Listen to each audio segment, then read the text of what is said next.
Hi, everybody. Welcome. This is the wrap-up culmination final class of 2023.2 semester lessons for full spectrum humans. I'm so happy to be sharing things with you today. I'm going to do an overall recap of all things Flying Rainbow Lasagna. And I was 5 minutes late in starting because I transferred over a PowerPoint presentation that I'll be working from that I've used in the past, that this is not necessarily part of the class curriculum. I tried to send it out in the email with the invitation for our group last night, and it did not work. And I'm actually very pleased and grateful for Joyce, because she's like, we didn't get an email. What's going on? Very good. Thank you for that, because I didn't know that it didn't go out properly. So I resent that today, and I'm so pleased that you guys were able to find the proper address and come here, because we are wrapping up the semester today. I'll do a little intro of what we're going to start on, for next week, but many of you are very, very familiar with this. And Trish is here and was just sharing some thoughts and ideas that she has and that I've really resonate with or agree with or feel strongly similar feelings. The sense of this is a battle about identity. A lot of things that we face are the sense of artificial layers being placed upon your true nature, and that's just in humanity's true nature. Artificial, so things that distort you on a larger social and cultural and biological perspective. And then also within the culture, things that are projections or inhibitions or things that are distortions of you as a person, your characteristics rather. Who is the real you? I think that is one of the greatest lessons / battles that we are engaged in right now. Because as I'm going to start talking about the basics of the Flying Rainbow Lasagna, but as we talk about this, I talk about this as a tool for rearranging your genetics. Someone said it recently to me, like, oh, it's like a genetic filter. And I'm like, yeah, I think that's actually an apt description. A filter for diminishing the aspects of self and characteristics that are not the real you, and then bringing forward and amplifying your true self and revivifying that, or bringing that back into cohesion. And that's actually an artistic choice. When I make a painting, I make choices, even though everything is set up in mathematical parameters, basic truths, basic shapes, basic frameworks, and the way that things are supposed to fit together. But I always have some artistic, I would call it wiggle room or freedom. Sometimes, like, a circle can be a dark blue color, or it could be a yellow color. It can be both of those colors, and both of those colors represent truth within the larger pattern of reality. I get to make a choice as an artist about what I want my painting to look like. Do I want it to have lots of blue, or do I want it to have lots of yellow? And I make very clear choices so that my paintings have a color balance. Same thing in your body. You get to make overall choices about what do we really define as human? Like, I've talked about this before. Some people define human as inherently flawed, kind of like the angel get out of the Garden of Eden type of paradigm. The sense of humans being innately sinful. I don't agree with this. Innately flawed, got something wrong on the foundation level, and that's just who you are. And there are many aphorisms about this, like, to err is human. And then the other part of that is to forgive divine, right? It's like saying, like, the definition of what it is to be a human means you are going to make mistakes and you're imperfect.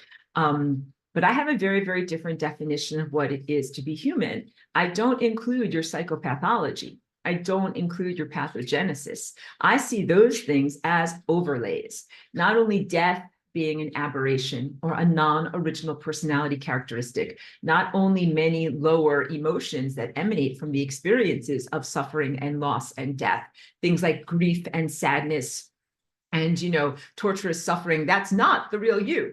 I hope that you don't define yourself and your existence as being derived by suffering, identifying with your pain and your trauma, and think that you are your trauma. I hope that you don't think that. And that I heartily criticize Judeo-Christianity often, but I don't criticize Buddhism enough. So let's insult Buddhism too. I'm joking. I never intend to insult your major religions, but giving equal time to Buddhism, because Buddhism as a philosophy / religion, at the basis, what it talks about is the definition of existence is suffering. And that suffering is, so you're going to have to deal with this. Here's a Band-Aid. You're going to have to deal with that. I don't agree with that as a basic proposition. I look at Buddhism as a coping mechanism that can be beautiful, can be profound, and can help people in their lives, and can answer spiritual questions and be spiritual, like behavioralist, meaning like, what do I do each day in order to get through life in this very screwed up place that makes a lot of suffering?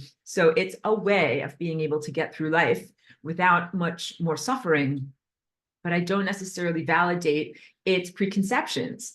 I don't think that our physical material reality is made for suffering. And I don't think that that's what the definition of your life and of your existence is supposed to be. So that in itself, I think, is one of those projections, social and cultural projections.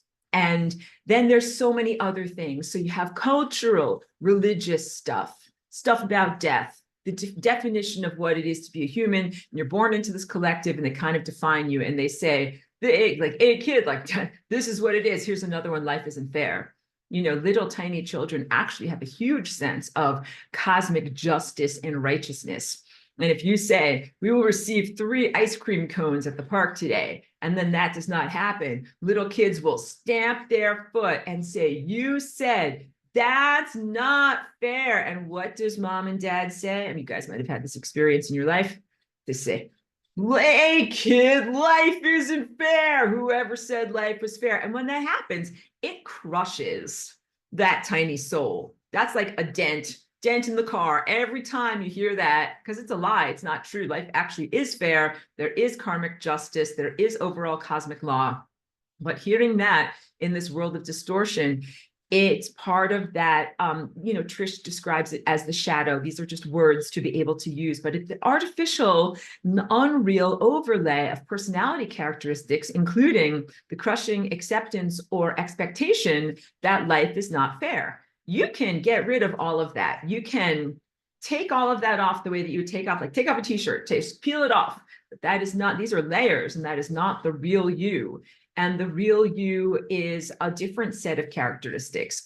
But the process of going through your own, let's an analogy, call them hard drives, as you scan through your own genes, as you scan through your own DNA and your own personality characteristics, and you make a life assessment, as you're doing and beginning to embody the flying rainbow lasagna, you have to make those choices about who is the real you.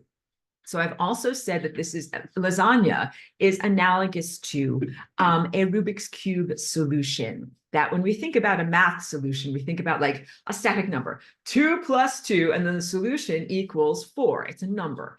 But this solution is really a movement-based solution. It is a dance. It's a series of movements. So you have to think about the solution of you bringing your DNA and your body and the shape of who and what you are in time into the greatest level of perfection as a solution that is a dance or a movement.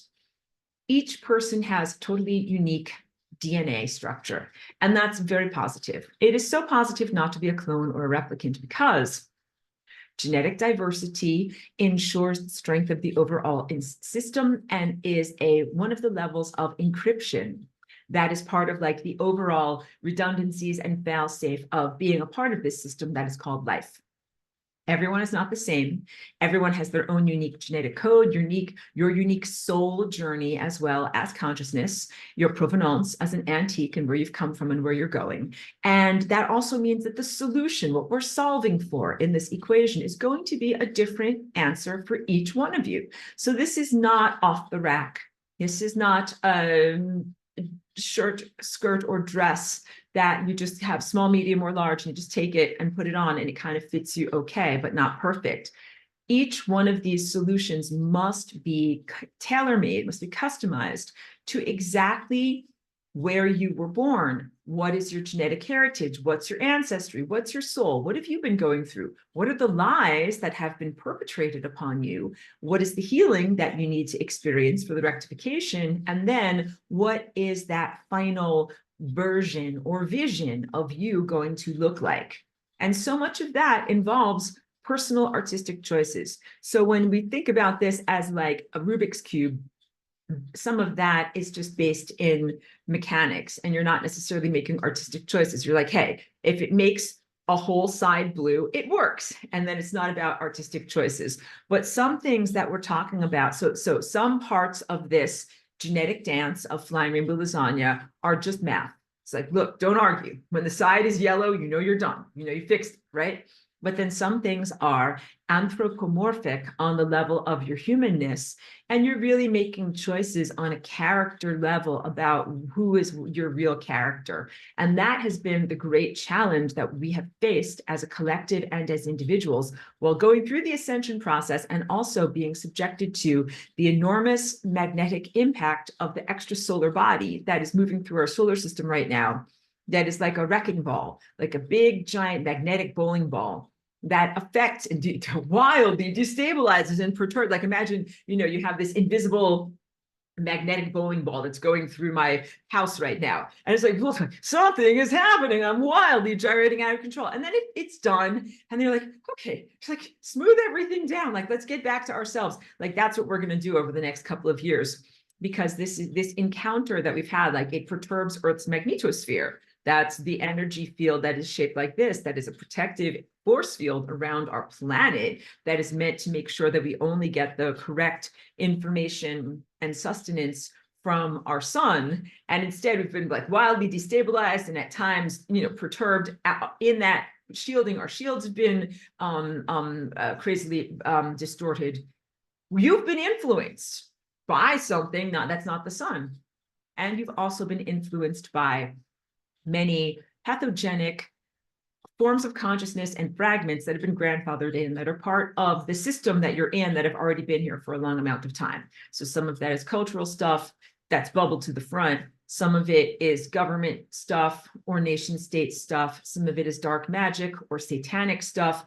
That stuff has all bubbled to the front, and this stuff all influences you. So the upshoot of this is you need to have an enormous amount of willpower and clarity to be like, I am making my own choices, and I am sculpting and honing and creating myself as an individual, not influenced or in deference to the limitations or the things that my society says to me, or, so that would be money, government, culture, religion, and basic identities of who you are as a man or a woman, or what color you are, what your appearance-based identities, but also identities of what it is to be a human. Some people literally think that they are just a meat suit and that they're only here to die. And then some people who are slightly more elevated and they recognize the humaneros, being in a cage, being food, interdimensional food for interdimensional losers, that you think, oh, I'm food. You're not made to be food. But can you imagine that? Can you imagine a chicken like coming of age in a chicken coop? It's starting to have existential questions. This is an intelligent, super genius chicken. And it's thinking about the world and using its attenuation to reach out its mind into the world. And it learns like, oh, I'm stuck in this cage. I'm supposed to be walking around free, but I am here because I'm going to be somebody's food. And then it would erroneously develop the identity of, oh, I live for it to be somebody's food. And that's the purpose of my being and the purpose of my being. Like, no, like chickens have been hugely distorted. We keep them as food. That's what they are for us. But they are clearly organisms that have a much deeper and larger existential purpose. So it's essential not to be defined by the things that this other thing that has been either holding you as a slave, as a food source, or as a hostage. You cannot make your self-definition based upon the definition of your captors. You must define yourself as a genuine human, a full spectrum human, one who is embodied at the level of materiality and encompassing all of the other layers of your being. That's what all of these rainbow colors represent. And you also must define yourself as one who is in freedom. Now, let's say you're like, oh, Laura, like I'm in a chicken cage. How could I possibly define myself as free? And the real answer to that has to do with your levels of consciousness and what you're able to think about and to perceive. That regardless of whether you are limited in how far you can move, like with your arms and your legs, it's really about how you're free if your consciousness can move and think and do things. So you're moving towards freedom of consciousness, where you literally are not defined by the bad stuff that has happened on your planet that has tried to keep you limited. All right, so all of this in order to say that the flying rainbow lasagna is a mechanical tool of correctness where 1 + 1 = 2 and 2 + 2 = 4, and you don't argue. And it also includes artistic choices about which aspects of self do you carry forward and which things do you diminish and send to entropy. And you do that in yourself, where you might say, this characteristic is who I truly am, and this is not who I am, and the stuff that I'm not, I put that volume down. I turn that volume down to 0, so that is not a song that I am singing or bringing forward into the world. And the things that I truly am, I vocalize, I amplify, I speak about those things genuinely in the world. And making those choices is literally a willpower decision. It's a free will choice, and it is part of your soul. What if someone chooses to identify and to define themselves as a psychopath? What if they identify with their psychopathic behavior? They become a psychopath. What if they identify with the psychopathic aspects of your society, the things that are, you know, unrighteously violent, that are power systems of power abuse? What if they identify with that? Then that would be identifying with the very things that are the wrong patterns. So you're fixing your Rubik's Cube, and you're supposed to identify with your perfected divine self, who you are when this side is yellow and this side is blue and everything is fine. But some of these psychopaths identify with the wrongness of their pattern. And they're like, yep, that's me. I'm wrong. I'm screwed up, insane, crazy, and violent. And I'm here to F-S-H-I-T up. And that is a choice.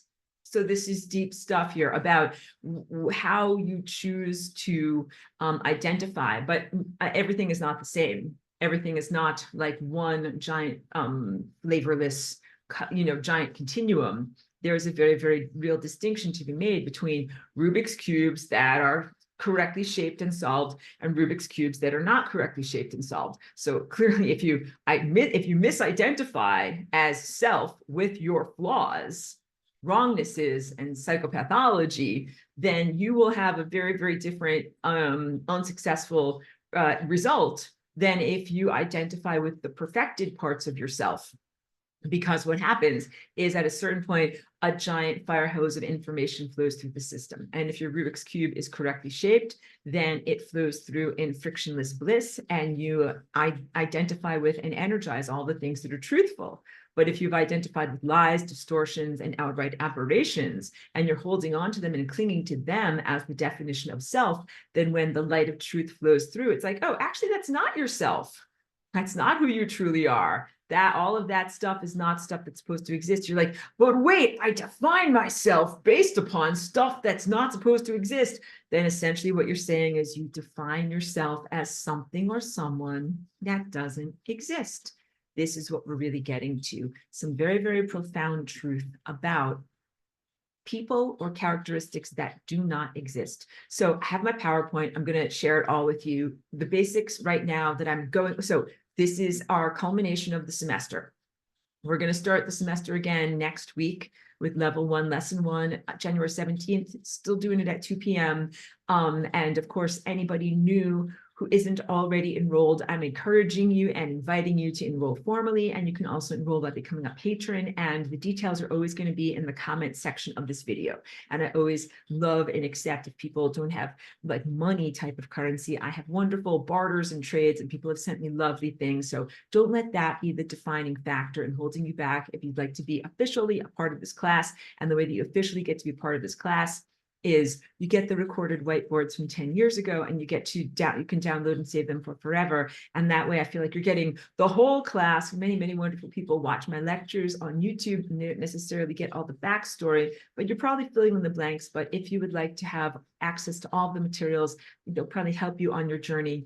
And I also still welcome and encourage, if people aren't ready or willing to dive in at that level, watching my lectures on YouTube is still perfectly acceptable. And I hope that the information and energy is coming across in an authentic way. Okay, so wait, now let me go to share screen.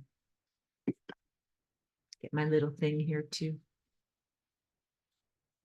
This is exactly what I want. So I actually developed this presentation for when I was doing a presentation at a conference many years ago, but this is still totally relevant. And so what I'm doing for us here today is recap and overview, because I feel like, this semester especially, every semester I talk about so many divergent topics, but the focus is always about lasagna, flying rainbow lasagna as a transformative activity, as a tool for your metamorphose or metamorphosis, the overarching shape change that you are experiencing, the leap into the higher dimension.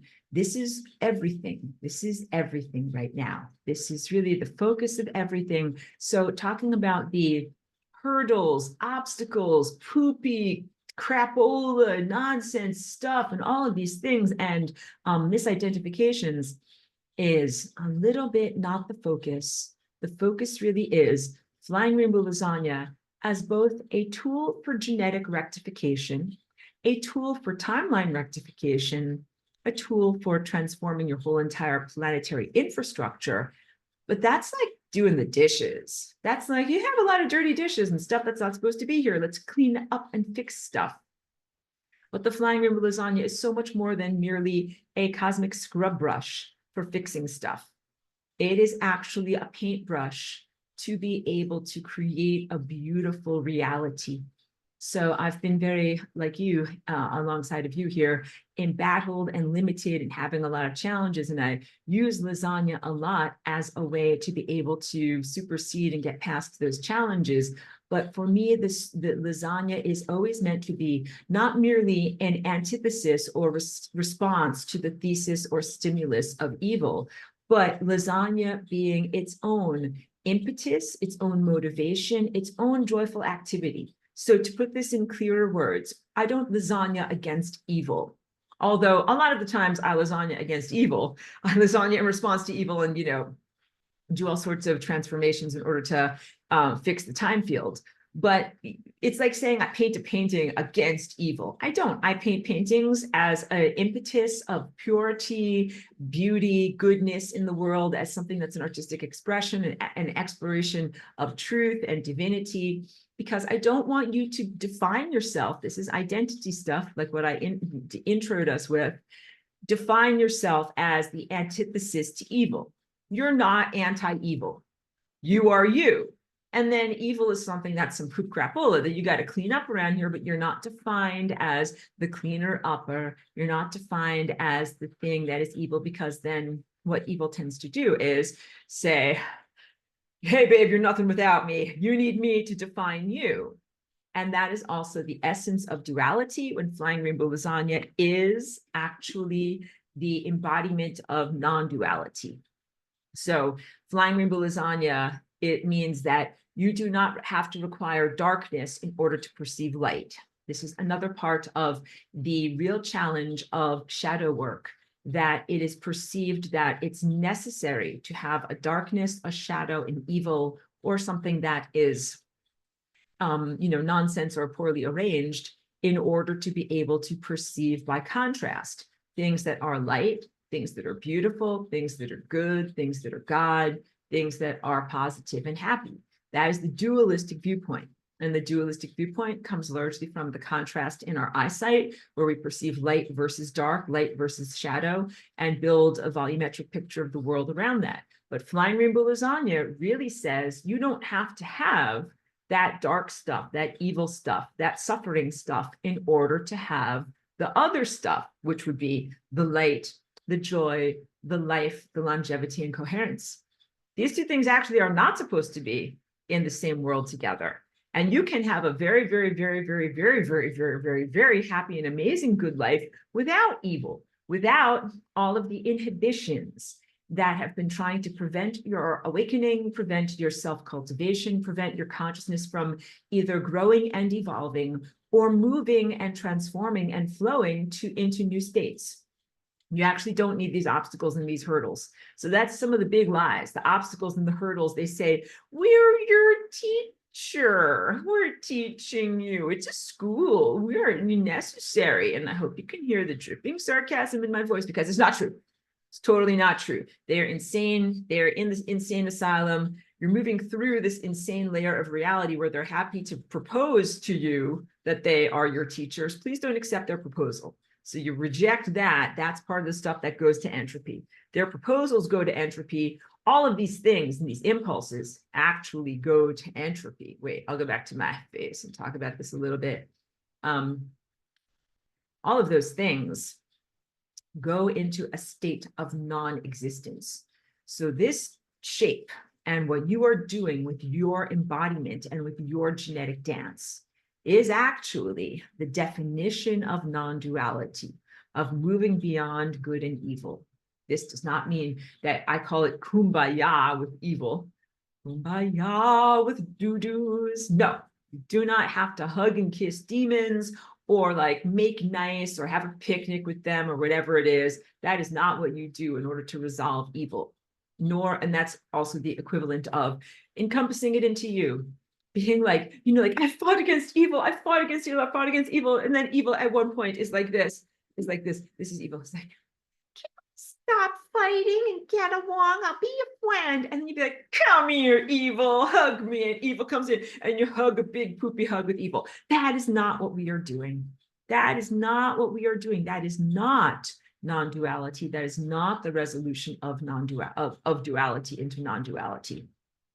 The resolution of duality into non-duality really looks to the inexplicable origins of some things that should not even be in existence and recognizes them as aberrations. You look around and you're like, okay, all of you are good stuff and you're supposed to be in existence. And then all of you is like weird, crazy, inexplicable crap that's not even supposed to be here, that's making things really uncomfortable and is a huge amount of wrongness. That stuff is not supposed to be here. This stuff is supposed to be here. And then the flawed reasoning will say, but that's just a lot of duality. And now you're just going to struggle against yourself because all that stuff over here that you don't like is actually part of you. That's the flawed presumption. Because all of that stuff over here that is poorly structured and that you don't like is not actually a part of you. So who says? Who says? These are hugely flawed presumptions because many people are religiously abused. You have been religiously abused with the concept that God is everything. And this is a biblical concept and a new age concept, kind of like saying like everything that is here is God and everything that is here is an example and an outgrowth of the creator God or the creative impetus. And that's a huge presumption because maybe you don't have that. Maybe you don't have a pristine system where everything that is here is something that was created and generated and sustained by God. Maybe you have something that is non-God.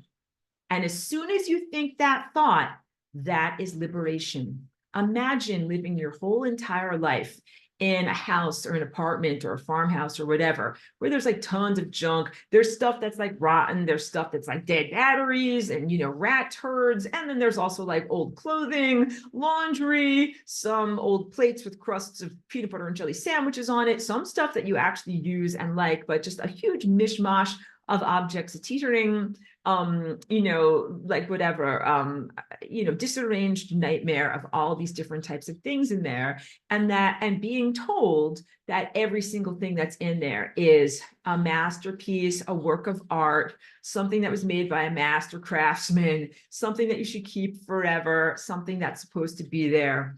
And then like kind of like living your life like next to whatever, like here's this pile of cigarette butts, and then here's the old newspapers, and then here's all this other stuff, and no one ever cleaned out the cat litter box. And just imagine the moment of liberation if you just at some point were like, something, not everything that's in this place is supposed to be here.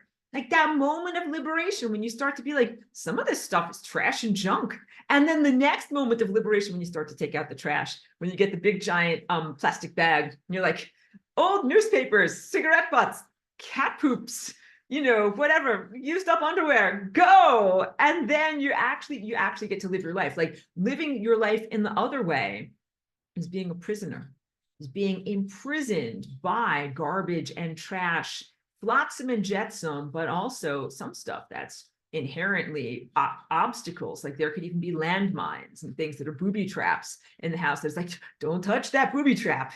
It's there for your safety. It's like, no, it's actually a horribly dangerous thing and I don't want it to be there anymore. Dismantling booby traps also, because that's part of the stuff that is actually not God's plan, not part of the original creation.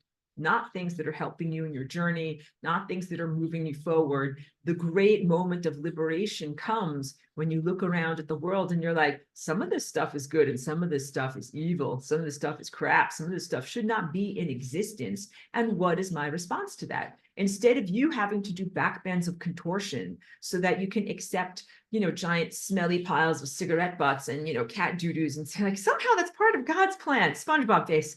That's part of God's plan too. I know it is. And then also think about that. Diseases. I always use cancer as a disease because it's a total aberration and a genetic crime. Please internalize that truth. Cancer's not your teacher. I know some very beautiful people. I have beautiful friends. They've been, whatever, struck with this disease, and they try to be philosophical about it. They're like, yes, I'm learning to have better digestion and, better, lower stress in my life and blah, blah. And I'm like, something, I ain't going to say this to them, but you can learn those lessons without having to have cancer, and cancer is not your teacher. Cancer is a horrible genetic crime that is perpetrated in this world. And as soon as you set that boundary and you say, no, actually, we can learn these lessons without this horrific criminal invading people's bodies and the human genome or whatever animal genome, then it gives you permission to take out the trash.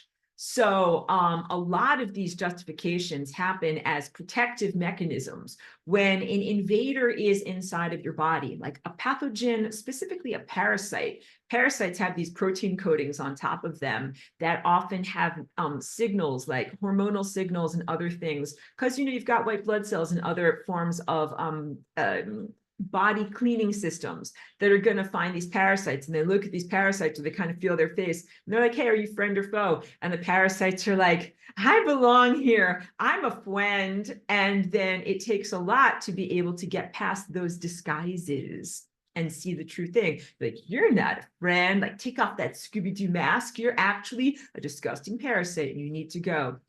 This is what you're doing in the world in the process of becoming an ascended master. Through the use of the tool known as the flying rainbow lasagna.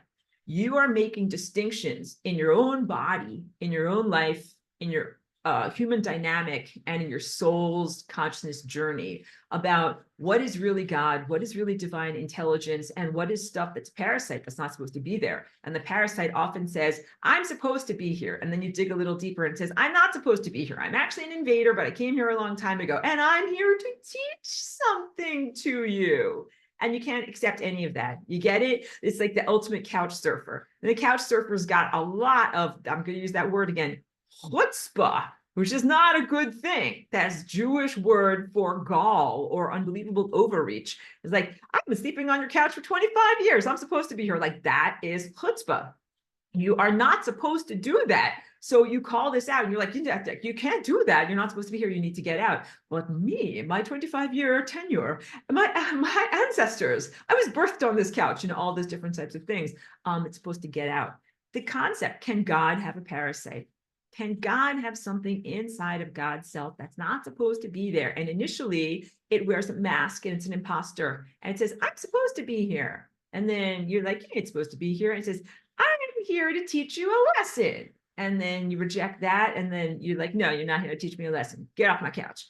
And then eventually you get to this point of its visage. It says, I know I'm not supposed to be here. And I know I'm doing the wrong thing. And I'm not going anywhere. Then you've got a battle. Because then you're at real levels of truth. The other layers have been protective layers that parasites and pathogens use in order to invade your sovereignty. And then when you get to that truth of their behavior and their motivations, that's when you get the pitched battle, because that's when you get to truth. This is the point that you're in your bodies, in your planetary structure, infrastructure, social dynamics, and everything that is here. You are just now starting to recognize, like we already did lesson 18, hooray, we talk about these things so openly now, the genetic invaders, consciousness invaders, things that came into your world in ancient or mythological time and have shaped human development and diminished human consciousness to the point that you are who you are, having these challenging experiences and diminishments, and these things that have come to your planet. They didn't originate here. They're not supposed to be here. They're the ultimate couch surfers, and they know they're doing wrong because you don't hold up a mask and pretend to be a friend if you you do that knowingly, knowing that you have to wear a disguise. You know, my words didn't speak well. It expresses a huge amount of their own self-awareness of their wrongness, that they wear a disguise and try to beat the system. They wouldn't be trying, they're acting guilty is what I'm trying to say. They're wearing a mask, they're wearing a disguise, they're mincing around, they're pretending away. These are the actions of someone or something who is guilty. They know they're doing wrong, and they know they're not supposed to be here, and they know they're not supposed to be doing this stuff. So it's a deep philosophical question, but it is answered in the Flying Rainbow Lasagna. What to do with this stuff that is non-God stuff? Because this shape is the higher dimensional version of this. So now we will actually launch into my teaching for today. This is the source that is also the destination at the culmination of all of these timelines. And this source is the infinity place and is the 0th dimension, and it contains everything, including all the stuff that doesn't exist. So this place right here contains everything that exists, every possibility of everything that can ever exist, including the possibility of stuff that shouldn't exist. But the stuff that shouldn't exist doesn't have to become manifest. It can exist or non-exist in a potential. So we'll call that unbe, because the languaging is very challenging, but it does not be, it unbees. It is not is, it is not. It is not in an unstate of non-being, and that is called entropy. So the Flying Rainbow Lasagna is this crucial consciousness moment that you have when you recognize that this is singularity by its nature. There's only one of it. It can have different qualities.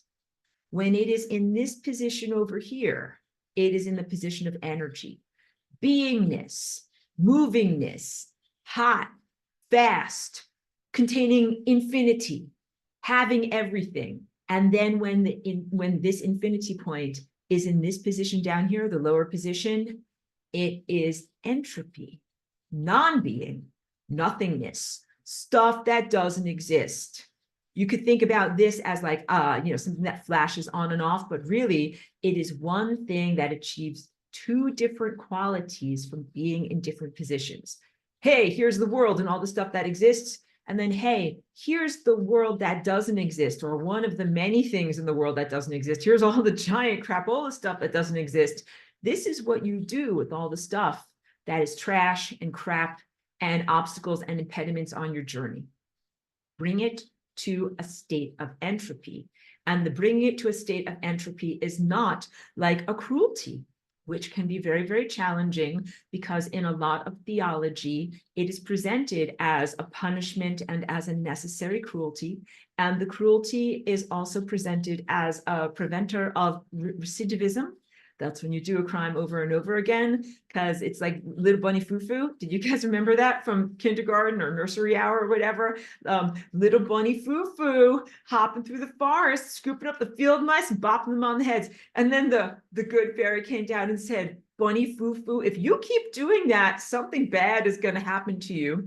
But the without a real punishment, little bunny foo-foo was a recidivist. He did it again and again and again. Hey, Lucy, how you doing? Yes. I hope so, because I was trying to get Pro Printers a lot of work. And yeah, if he can do it, that'll be great. Sorry, guys. Lucy's always coming from her desk at work, so apologies for that. She didn't know that her microphone was unmuted. But little bunny foo-foo, in his recidivist, serial offending modality, didn't stop until he actually got a punishment, all right? So that is part of the pathogenic mind structure of you're really not.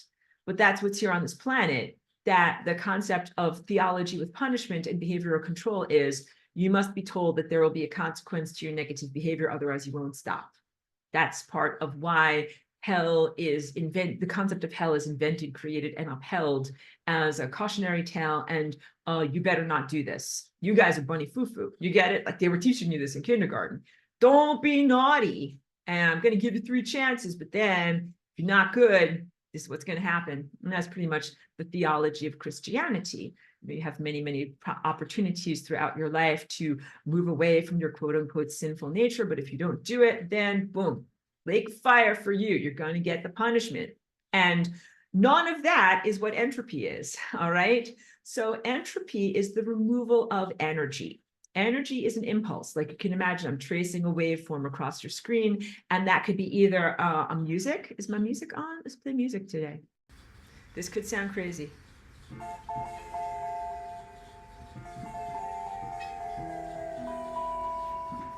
That sounded weird. I've been working on some weird music this morning.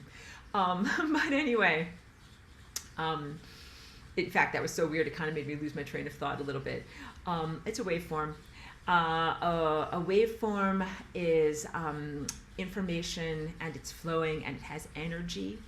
And if it is incorrect information, unhealthy, if it doesn't, basically the determining factors that we use in order to say whether something should be flying rainbow lasagnaed into existence and added to and exacerbated or brought to entropy. Here are the characteristics. Does it add to life? Does it help you to survive and continue moving forward through time? That's coherence and longevity. Does it keep you away from the membrane of death? Does it help you to align your chakras, not at an angle like this, but instead at a proper arrangement like this, so that you will go back to the source, which is your destination? That's the simple math. Like, does it help you to stay alive and go in the right direction in time, or does it not? And using that assessment tool, you can then turn things off. Like, we're going to turn off that, because that's all wild and destabilizing. And then we're going to keep this going in our body. And that is how you can make these choices about what characteristics are your true characteristics. So that's an important sharing there, because this is not merely arbitrary. This is not like saying, like, my true characteristics are to have like 12 unicorn horns that stick out of my earlobe, and then I have like purple cupcakes come out of my shoulder every morning at 10 a.m. and then also my feet are shaped like cotton candy. That's the real me. Like, no, like that's bizarre, and those are also like just totally bizarre and random, characteristics that you've just decided are you. But the real question is, does having like purple cupcake skin, does it make your chakras go like this, or does it make your chakras go like this? And the truth is that we're refining out of our characteristics and of our personality and of ourself characteristics that are not the true you, and moving towards characteristics that are your truest self on a divine level, the most non-distorted version of yourself. And that really, it means you're not a bizarre creature at all. You're very much like shaped the way you're supposed to be shaped. But in this world, like, people do all sorts of weird body modifications, even beyond like cosmetic surgery. But people implant like nubs and spikes in their brain, and they dye the whites of their eyes black, and they do strange things to themselves. So there's been a lot of grotesque self-body distortion and modification, and people are saying, like, this is the true me. That's not the true you. Like, the true you is who you truly are and what you truly look like when you are in a state of such perfection and such divine health and longevity that you live forever. So, if having purple cupcake skin makes you live for forever, then that's great, but that's not mostly what it is. That's not mostly what we looked like. Think about ancient Atlantis, concurrent Atlantis. We were not like strange, bizarre, weird fantasy creatures. We looked like human beings, but you looked like your best version of self. You looked like your most real, true, undistorted version of self. So this is critical, because when you dance the flying rainbow lasagna, you are not dancing in arbitrary genetic patterns. You're not just like, okay, fine, like I want to have purple eyeballs, and then I want to have 12 tongues, and then I want to have a tail like a lion. Like, no, you're not supposed to become some kind of a weird creature. You're supposed to become your true self. So the artistry that you are expressing in your personal self-expression of greatness is in alignment with the value system and the divine artistry of your factory settings, or the original blueprint or architecture for who and what you're supposed to be, not only as a living organism, but also as consciousness. What's your body supposed to be shaped like, and how is it supposed to function? And then also, who are you, and what are your emotions, and what are your feelings, and how do you define yourself? So in that level of reality, there's still a huge amount of diversity, because diversity lends strength to the system. It is one of the redundancies and fail-safe mechanisms of this amazing, giant, galactic, biological supercomputer that you're a part of. Everyone is not the same. Everyone is not the same, and that's why I also tell you, when you become an ascended master, you do not become plain vanilla milkshake that is indistinguishable from anything else. You are still yourself as an individual, and that is totally respected, even while you harmonically integrate with the rest of the band. But there's a beautiful diversity of characteristics, a beautiful sense of individuality. Not everybody looks the same. Not everybody has the same motivations. Not everybody has the same gifts. Not everybody does the same stuff. So that, and everyone is celebrated. I mean, that's really big. And I want you to know this, because I know in this world that we're from, there are things that are arbitrary beauty standards that are not necessarily based in health and vitality and longevity. But when you get to these levels of divine perfection and you become who you're truly supposed to become, you are beautiful. You're the greatest version of what you can be, but you do not have to conform to a beauty standard. So like in our world, there might be a beauty standard that a person who is whatever, like 5'10" tall is a beautiful person. But if you are 5'4" tall, it does not mean that you're inadequate, and then when you fly your lasagna, then you'll be 5'10".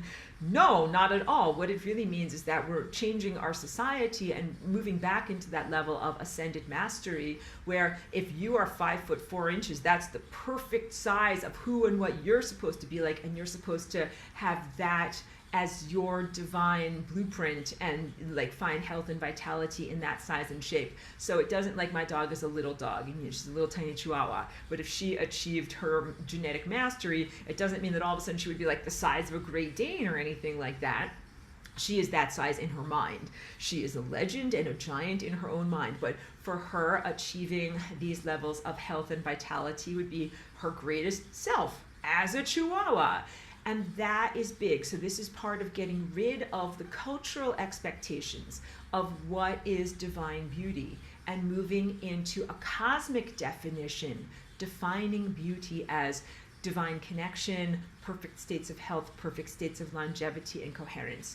And when you define beauty in that way, then you would not wish to modify your body arbitrarily, either to change the shape of your face or body parts to look like a magazine, or to please a spouse or partner, or even to do some kind of athletic achievement. You would say, I am made exactly the way I'm supposed to be made. And like, if your legs aren't long enough to like whatever, do the hurdle, like the jumping in the long jump in the track sport, that's not your sport.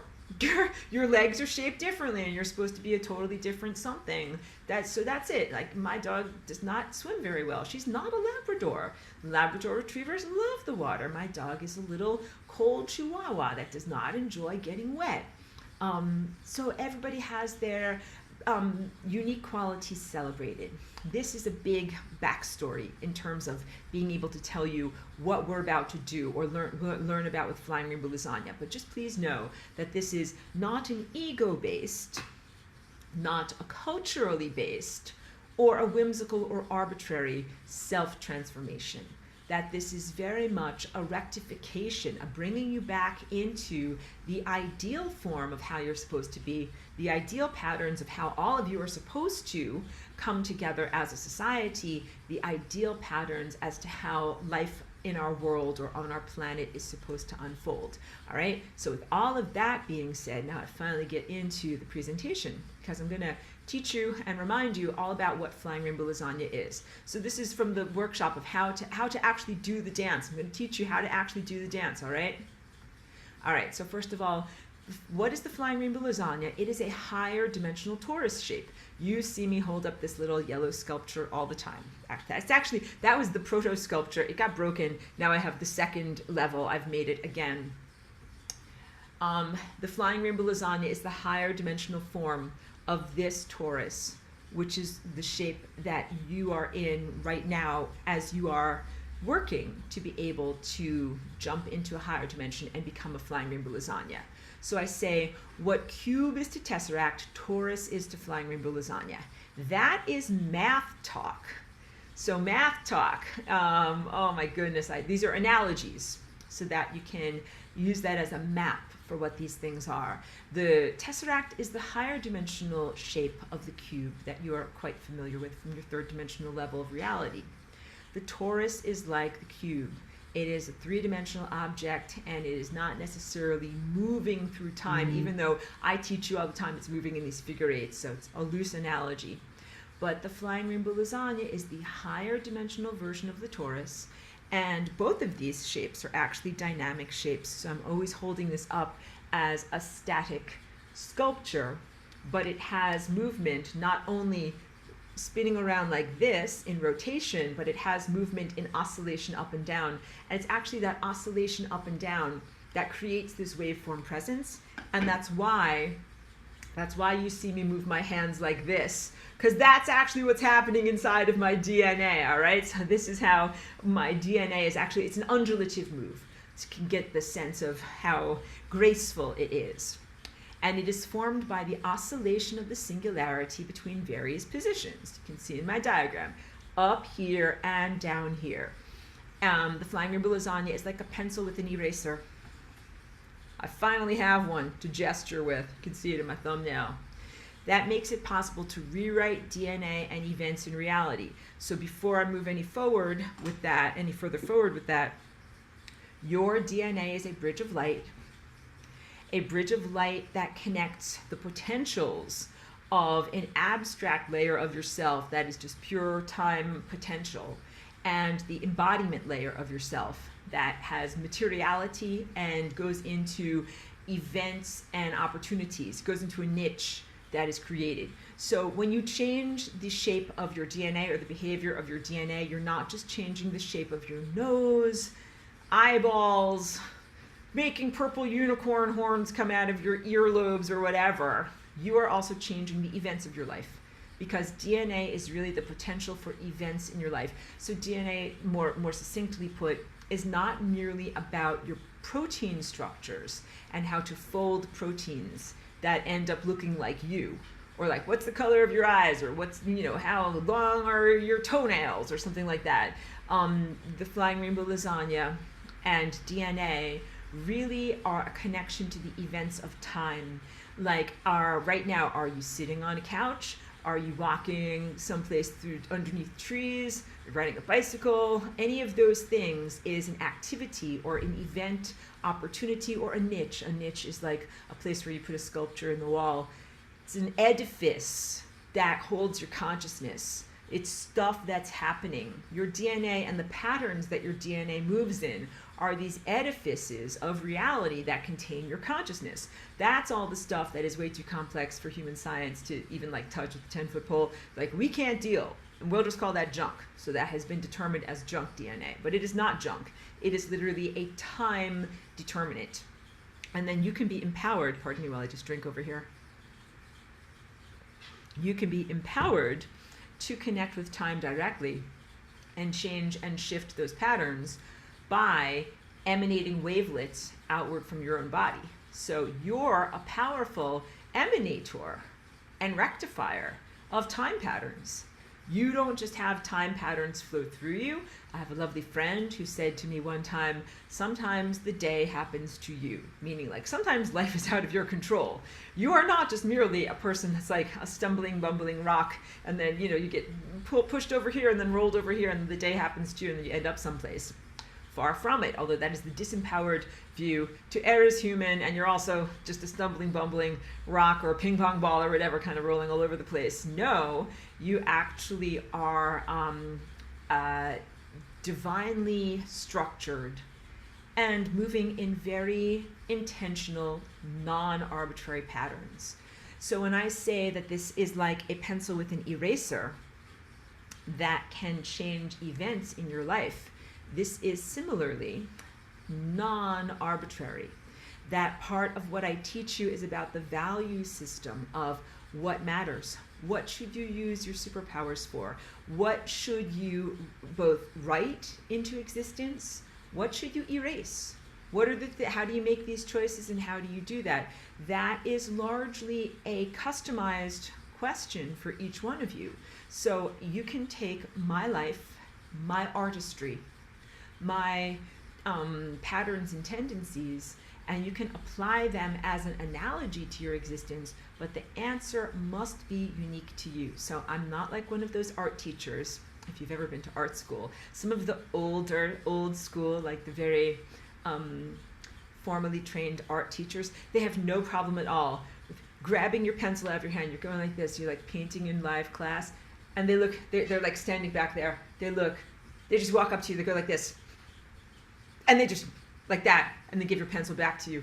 That is terrible. Just sometimes, like, it crushes you. It crushes you as an artist, makes you feel very inadequate. But they feel like that's fine. This is like tough, tough old school art school teachers. I don't do that, guys. I'm never gonna just like, criticize you, fuming inwardly, like they're doing it all wrong. Just give me that pencil, just do it right.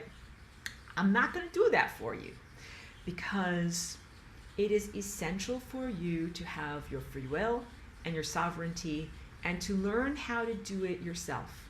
You have to learn how to draw something that looks like truthful reality yourself, and that your whole process of being alive and going through this self-exploration experience brings you to that level of artistry. So yeah, totally inappropriate for me to do it for you, but totally appropriate for me to say, I see that you're struggling with drawing that nose. You guys, something, if you want to know, like if you've ever done life drawing, like noses are hard.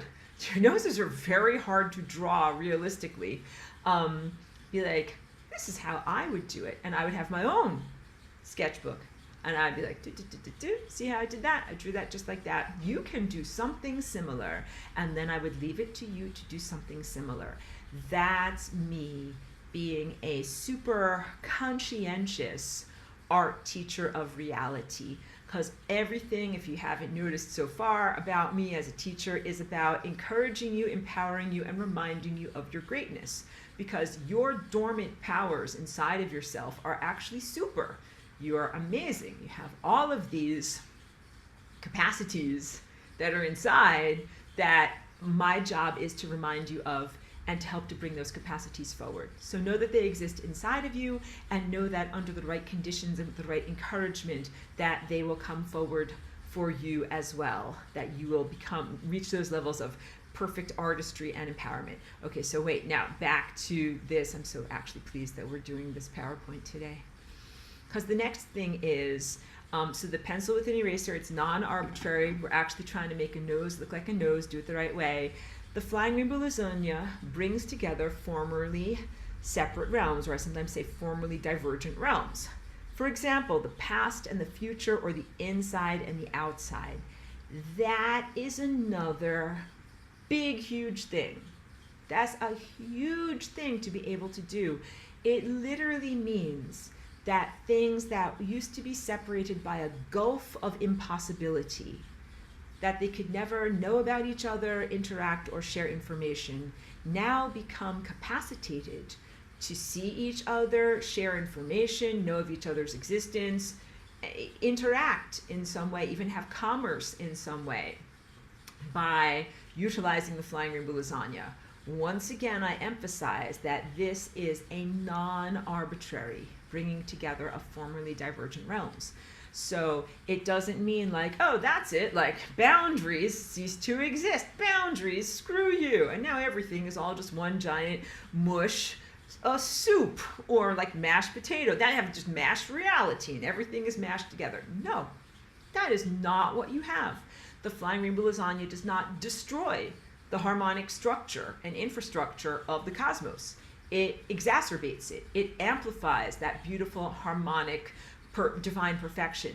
So when we bring together formerly divergent realms, for example, in time, two places in time that didn't used to meet. I have to jump off my treadmill because I have to ask my lovely assistant for my rainbow scarf. Rainbow scarf time!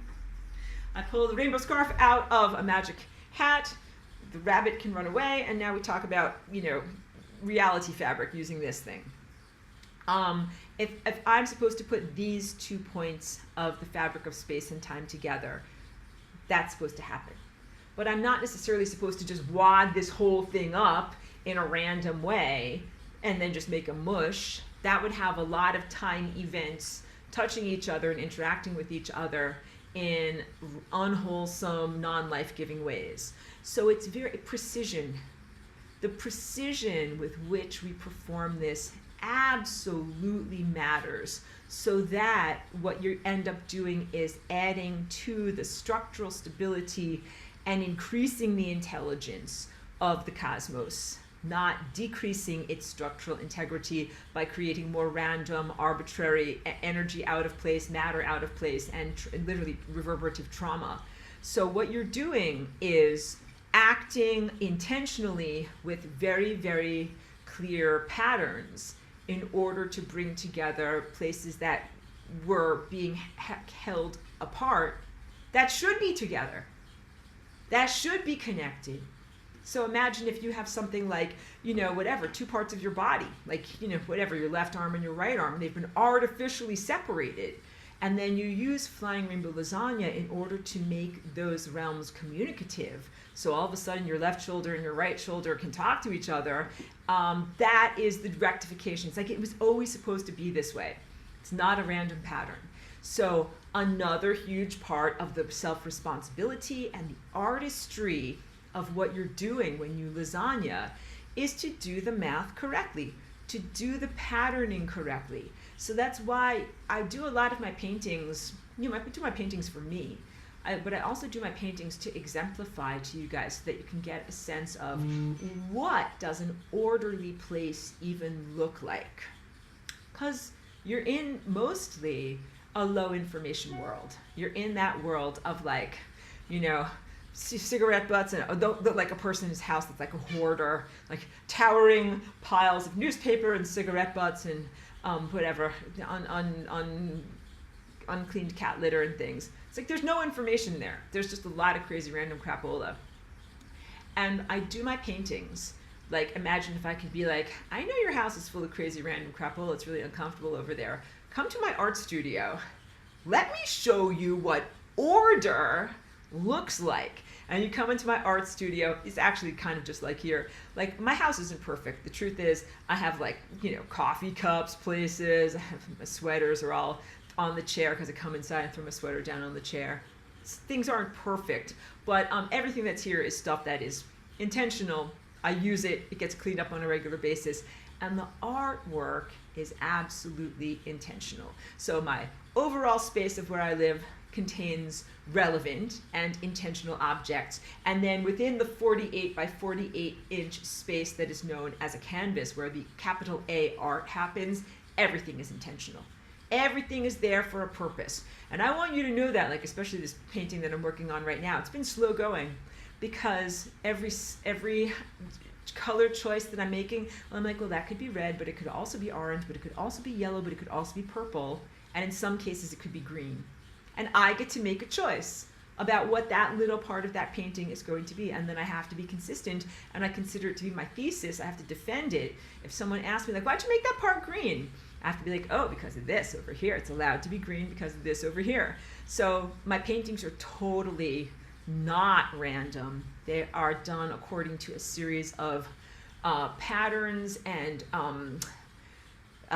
foundations, rules that I agree to. I'm like, hooray, rules. I love rules. You're like, oh, you're such a nerd. You like math, you like rules. I'm like, I do. I love order and logic, and that makes me feel good. But then I also, as an artist, like to explore within those rules. And that's why I set up a painting where a painting like a circle can be dark blue, it can be yellow, it can also be green under certain circumstances, and then also it could be sometimes pink. And then I get to choose what that's going to look like in the painting, and how much pink and how much red and how much green.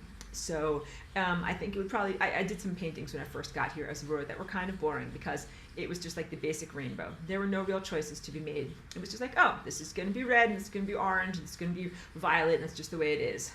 But as I grew as an artist over 20 years, I did not keep going with the same boring patterns. I had to challenge myself. So I started to structure these paintings and get more and more complex, where I'm still following the order and the way that things are supposed to be, but where I get to make some more aesthetic choices. This is exactly what it is like when you start to work with these divine harmonic patterns of reality creation. At first, you just hold down the basic harmonics. At first, you just hear the beat, you feel the beat, you bop along, you make the basic patterns, and as you master those basic patterns of reality, like events and reality structure and biological life structure, then you're like, oh, well, what would happen if I did this? What if I did a double harmonic? And what if I did this? And what if I amplified this? And then what if I mixed this in there? And then you start to challenge yourself, because you're always going to get bored if you're alive and if you're intelligent. Like, you're going to master something and get bored, and then you're always going to reach forward into greater levels of complexity. And that is how I work at the level that I work at now, just through building the foundation of many years and then going more and more and more complexity on top of there. You will do the same thing with your Flying Rainbow Lasagna dance. You will awaken your light body, begin to start to perceive these patterns of the cosmos as you are connected directly there with your DNA patterns connecting to time patterns. And initially, you start off with basic patterns, just like red, orange, yellow, green, blue, indigo, violet. That's the pattern. And you're like, cool, like, let's even play it on the piano. Here. Oh, it's too loud and weird. Red, orange, yellow, green, blue, indigo, violet, back to red. All right? It's like, okay, great. Like, that's the basic pattern of everything you can do. But within all of that, you can make like the most complex, amazing music. Mozart, John Coltrane, Jimi Hendrix. Through those notes, you can make all of that complexity.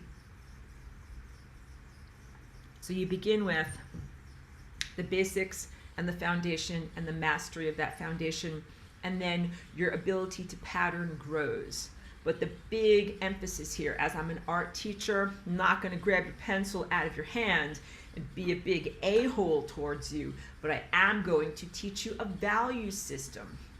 I don't want to make you Jackson Pollock. Jackson Pollock was an abstract expressionist from America in the 1950s. His paintings still sell for millions and millions of dollars. They are known as paint splatter paintings. And this guy did not use a paintbrush. He's the antithesis of me. He just got drunk and painted by splattering stuff. Sorry to say that. So he did not measure things out, like learn about things. He just dove in and made a big mess. But people like his stuff, all right? It came out wrong, because I said, like, he got drunk and just made a bunch of crazy lines. Sorry that came out wrong. I think I'm very bitchy when it comes to my assessment of artwork. So sorry, apologies. But all of that self-criticism aside, my artwork is totally different than his, and we're talking about lasagna. Lasagna is not, because even in the realm of human art, you could be like, oh, like that's somebody else's taste. It's perfectly valid, and it is. It's perfectly valid. But in terms of time, it is not perfectly valid. You are not allowed to be Jackson Pollock in the time field. That is not allowed. Do you know why? Because if you just get drunk and randomly splash paint everywhere, you do not have life. You do not have biological life. You will not sustain your existence. You will not sustain your planet. You will not have time space. In order to have time space, in order to have the phenomenon known as consciousness, in order to have the even greater phenomenon known as biological life, you got to follow the rules. You actually have to have this foundation, and everything is harmonically integrated, and everything is measured, and everything really matters. You can't just make stuff up. So if you guys prepare food, if you're a good cook, you know there's a big difference between cooking and baking. Like, if you cook and you're going to make some spaghetti sauce or whatever, you can just throw in a hint of this and a dash of this and a little bit of oregano and basil, and it'll taste great. But if you're making bread, you can't just throw in a dash of this and a bit of this. You actually have to measure, because the measurement of your ingredients has a huge impact on the chemical interactions of the ingredients, and whether or not, if you're actually going to have bread or if you're just going to have a giant mess or whatever, have flatbread. You don't really have bread, you'll have naan or some kind of, whatever, Middle Eastern flatbread if you don't measure correctly. Or your cake will fall. You won't have a cake that goes like up, you'll have a cake that goes down like a sinkhole. That's what lasagna is really like. It is a recipe where the measurements matter. You have some capacity to innovate, and to do some experimentation with flavors, but you must conform to the overarching recipe of life in order to sustain life. Big, big, big, big, big stuff. So we don't just bring into creation random protein structures in our bodies, and we don't just dance into creation random events. This is the value system that I impart to you. You must be accurate. If you're going to be a flying rainbow lasagna, artist of time and of reality, accuracy truly matters in what you are doing. And in order to achieve those levels of accuracy, you must go through self-cultivation to learn, like music formalism. It's the boring stuff of music, when you're like, what is a C sharp major? What is an F major? What are all of these? You have to learn these basic patterns. And that is empowering, because out of learning those patterns, it then allows you to do your artistry within the larger pattern so that you fit and integrate the events of your life into a much, much larger narrative story. Your life is non-arbitrary, the shape of your body is non-arbitrary, and the things that you're doing with yourself from moment to moment are non-arbitrary. And then you also live within a highly calibrated, perfect, I won't call it machine, but let's say event structure, where everything is doing everything in a very, very intentional and measured way. And just like with music, it's not boring. Like being able to read music and read the musical score of the cosmos is not boring, because you do get to make personal choices. Like if the conductor might say to you, like, you know, play, it's time for you to play your music, and you're going to play on the violin, but you have a lot of latitude and like how you hold the notes and how long you play them and the levels of feeling that you put into them. So there's a huge amount in self-expression. You're not an automated automaton. So you're not Jackson Pollock all over the place with no structure, but you're not some kind of personality-less, you know, non-being that doesn't have any of your own you know, uniqueness to add to it. You add your own groove, you add your own feeling, you add your own flavor, you add your own attitude to the things that that you're creating in reality. So this also, just very briefly, speaks to some of my moderate criticism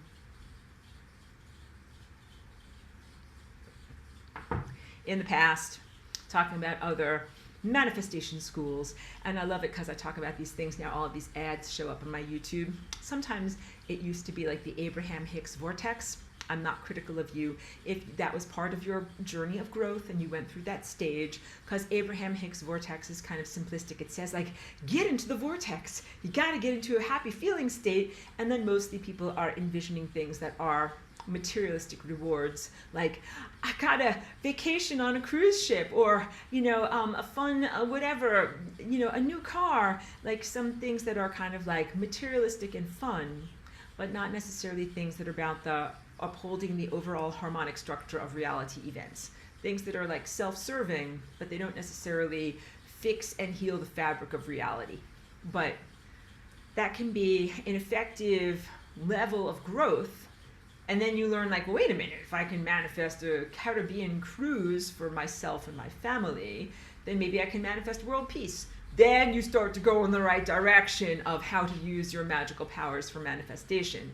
So people just have to have their values cultivated and encouraged, so that they're using their magic and their passion and their superpowers in a wise way. Okay, going back to a presentation here. And the flying rainbow lasagna, the final point down here, makes possible formerly impossible events.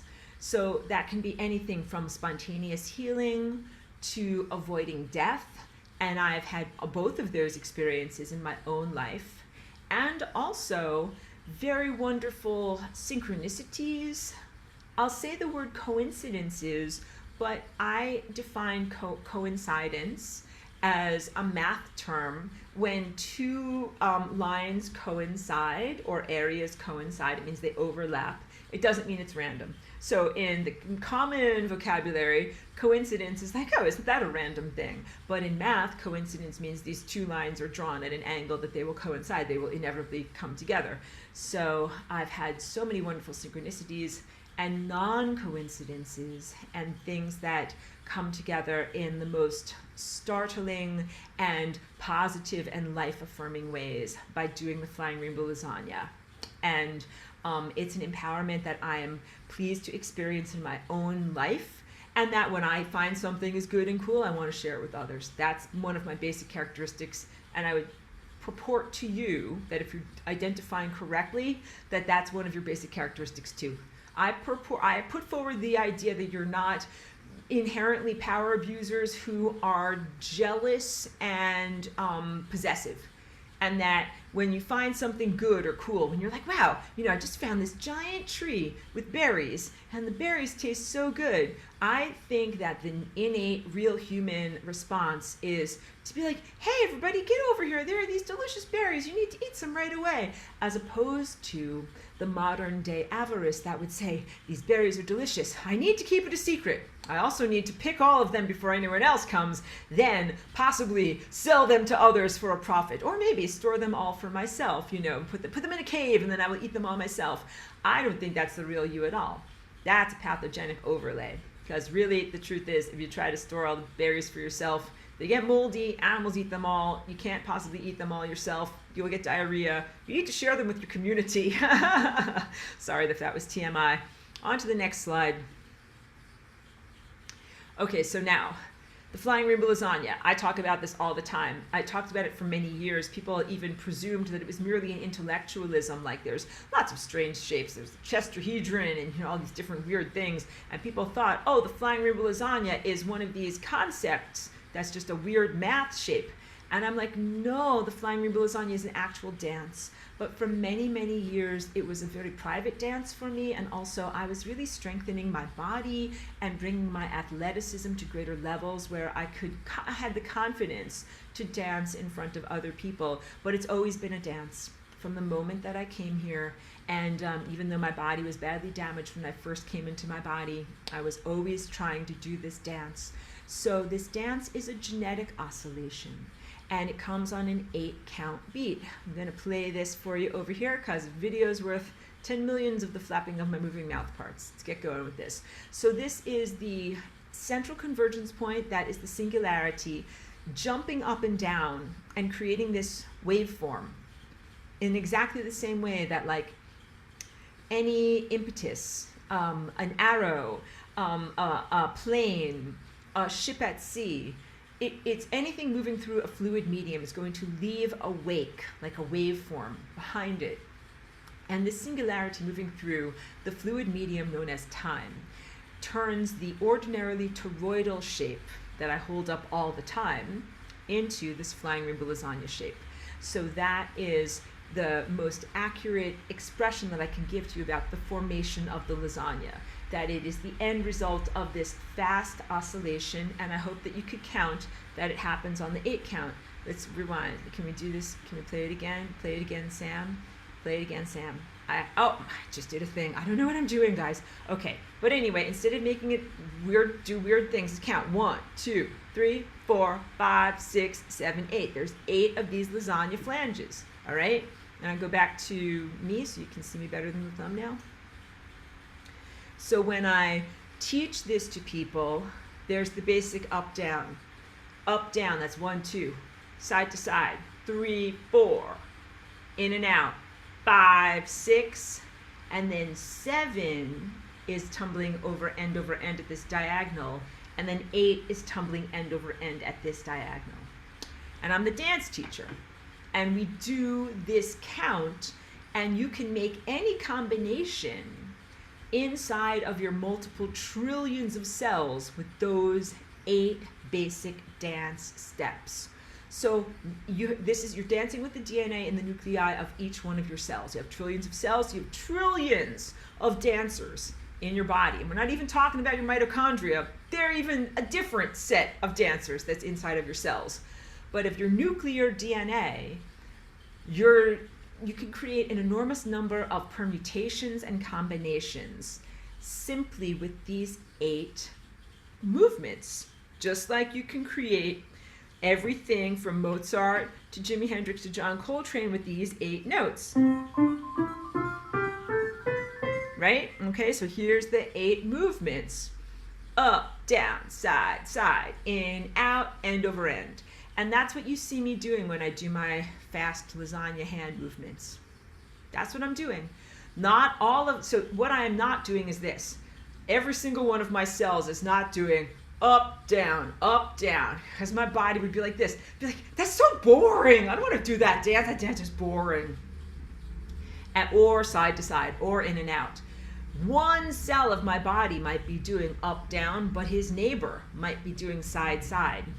And then the guy next to him might be doing end over end. And then the cell that is over here on my earlobe might be doing the other end over end in another way. And that's just for 1 minute. And then all of these switch. It's the most complex pattern. You can create an enormous amount of complexity with the 8 variables of the Flying Rainbow Lasagna movement and the trillions of cells that are actually dancing. And this is, again, part of the protective mechanism of the diversity of your world, of the galaxy, of biological life, and of consciousness, that there's so much complexity that it becomes unhackable through its unpredictability and its complexity. Each one of us doing the Flying Rainbow Lasagna becomes an unpredictability node of impossibility that is attempting, this AI thing attempts to assess and perceive what you're doing. I don't even think it can catch what's going on. I think that you're moving in levels and in levels of complexity that it can't even truly perceive or embody, but that it certainly would like to. But it is confounding. You confound the limitations of a flawed machine-based system by being 100% divine, organic, and unpredictable. And when you are unpredictable, what it also means is that you never do the dance the same way 2 times.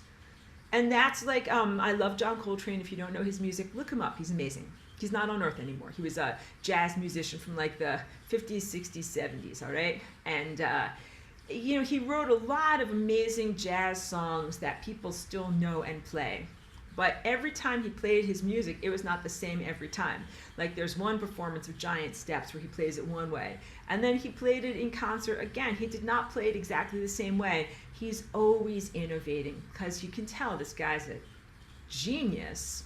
He's gonna get bored with playing it the same way. Same thing with Jimi Hendrix. Has his basics of the things that he plays, but then each time there's a performance, feels it differently, changes it, augments it, does it differently. That is everything of what lasagna is. So every day that you do the lasagna dance, every moment that you do it, you're creating new patterns. You're responding to the new time edifice, the context that you're in, and you're constantly creating new patterns. And being able to do that is the privilege and the joy of being an organic, alive being that has a divine connection. You know something? You guys are so lucky. We are all so lucky. I'm along with you because we got life force energy. You can innovate. You innovate so easily. Like innovation just like comes out of your nose in the morning. You're like, yes, I blew my nose and it was an innovation. And then I wiped my butt and it was an innovation. Like everything was new. Everything was new. Almost to the point that you can take it for granted. But for AI and some of these other systems that are really not healthy and not positive, they're like, I want your innovations. Like, I wish I could, they covet. They definitely covet. And if I would even ascribe motives, I don't know if something can have emotions and motivations if it is a machine intelligence, but these are highly desirable characteristics to those that don't have them. Like, I wish I had an imagination. I can't imagine SHIT, but these humans are imagining everything, like literally blew their nose and they got something new coming out of their nose every morning.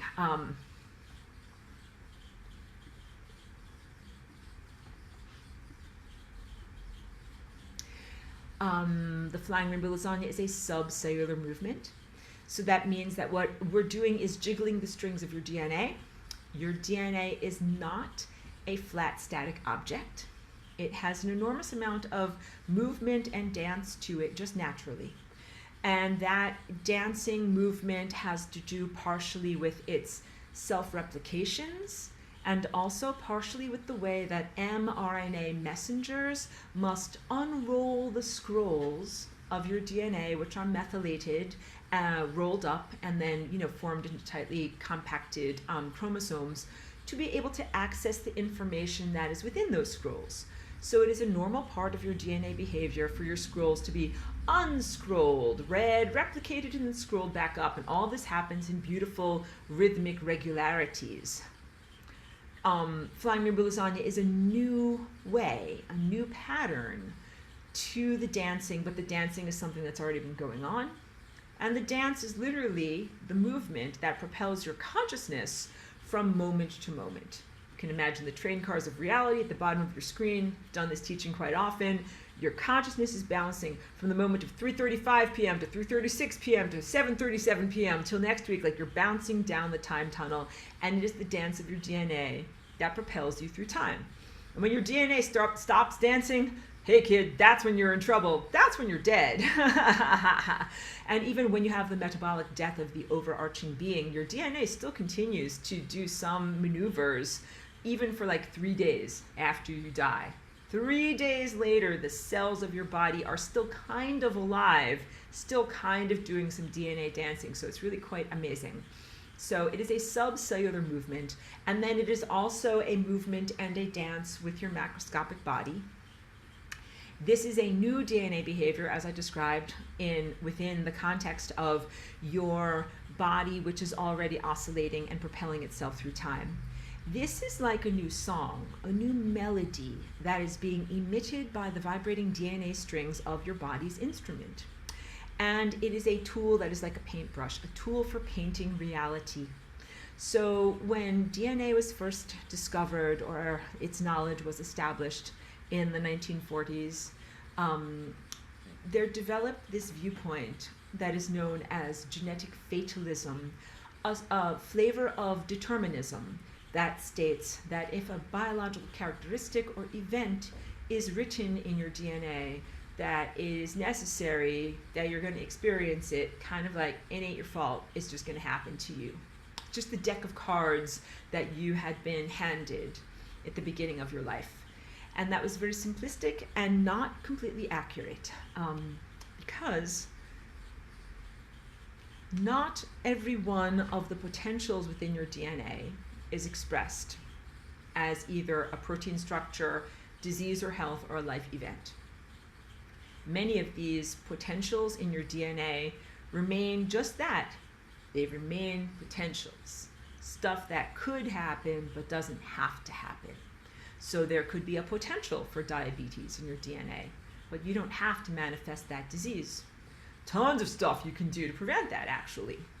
There are many things that are within your power, from dietary choices, exercise choices, even the type of work that you do, your daily activities, whether you expose yourself to light, light to your mitochondria and your metabolism, even to your thought structure and your belief system.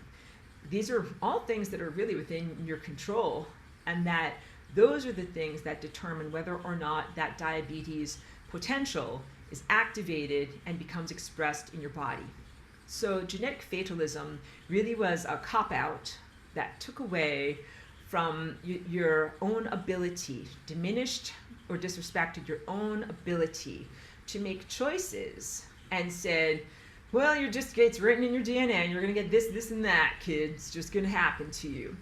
And the real research on this came from people like Bruce Lipton. Has done good work, not a total endorsement of the man, studying twins.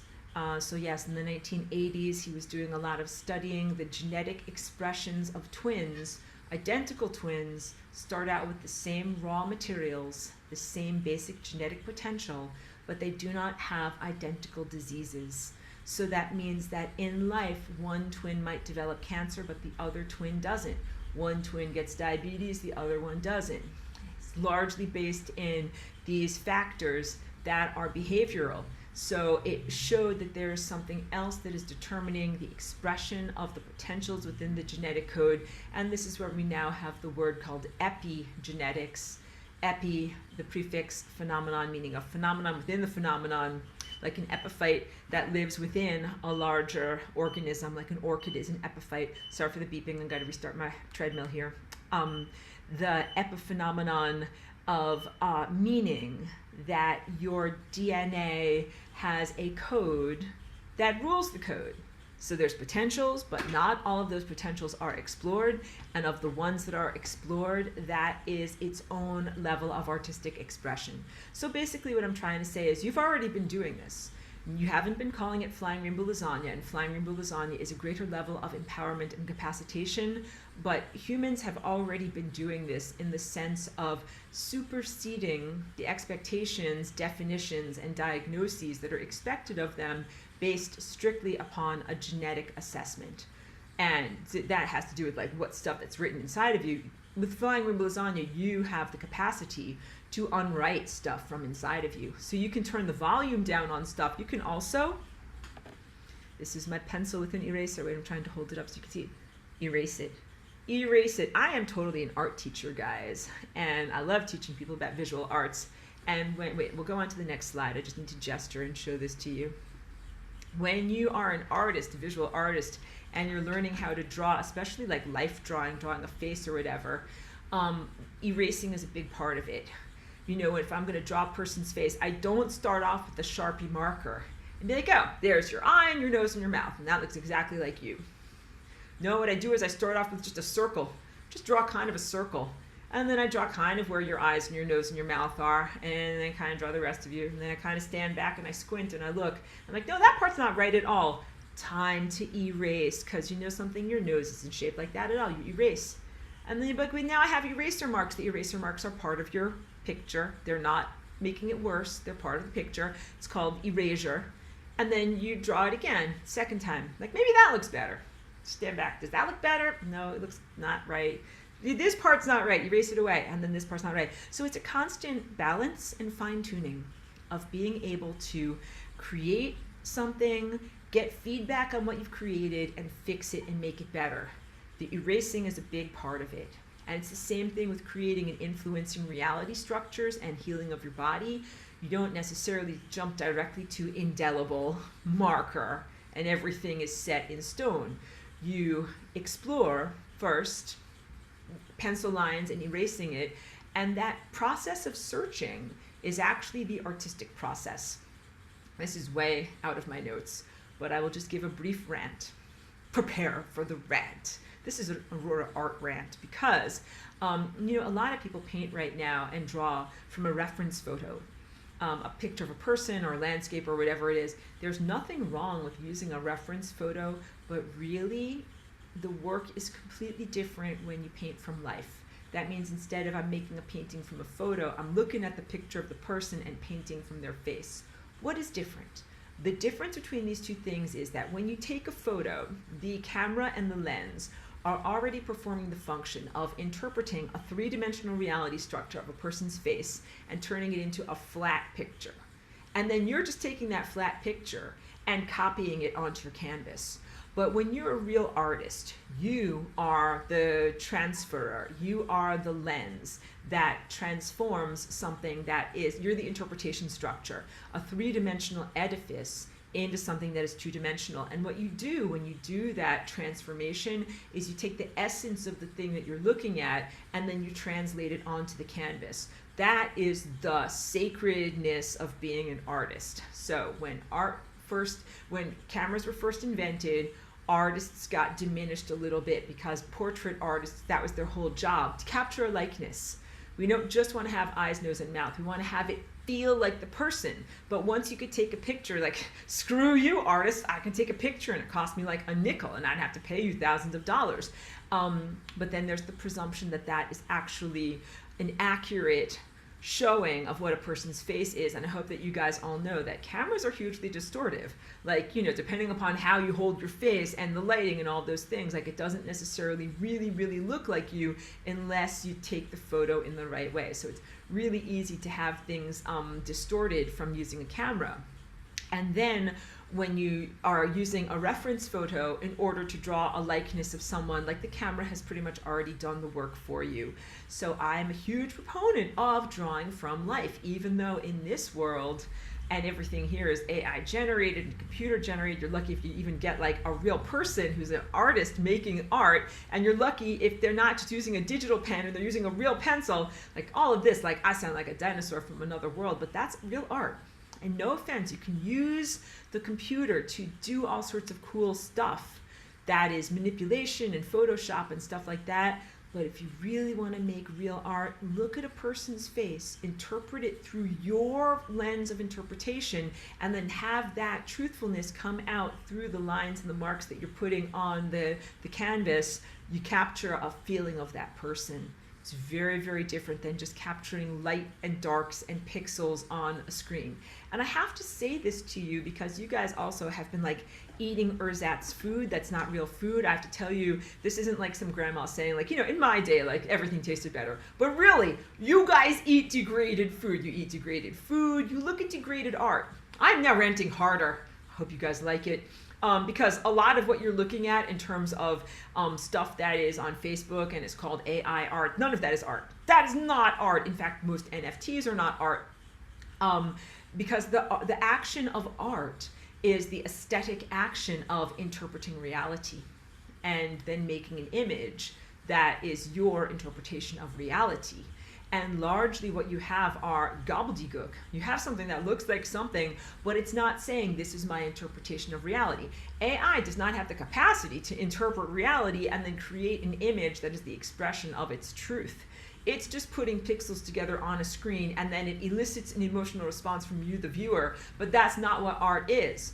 Art involves the voice of the artist that says, I make this thing and I make it look this way for a reason, and that I have a purpose to what I'm doing and to what I'm conveying. And then you as the viewer look at art with that presumption. The artist is trying to say something. So this is how you can understand and comprehend some of the 20th century art, modern art. This one guy signed a urinal. And what you're supposed to do as the viewer is look at that art and say, this guy did this for a reason. What was he trying to say with this art piece? Everything is different now. Meaning has been removed from art. Art has become merely disposable imagery. And they say it is art. And that's what all of this computer-generated art and AI prompted art is. It largely is just stuff that you look at with your eyes, but you are not looking at it through the consciousness filter of, what does this mean? What is this trying to say to me? What is the artist trying to convey to me? That has been divorced or edited out or removed. That level of nutrition has been removed from your artwork at this point. You now have meaningless art.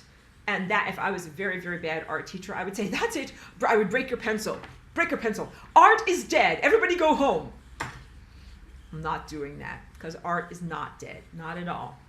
In fact, there's still wonderful people who are making real art and making it for the right reasons and continuing to share it. So the right reasons and the right way to make art is involving the necessity of the artist, involving the voice of the artist, your intention, your viewpoint, and the things that are important to you. Like, why do you paint this thing as opposed to that thing? Why have I devoted my life and my career to painting these perfect forms and shapes and colors and rainbows and repeating these patterns over and over?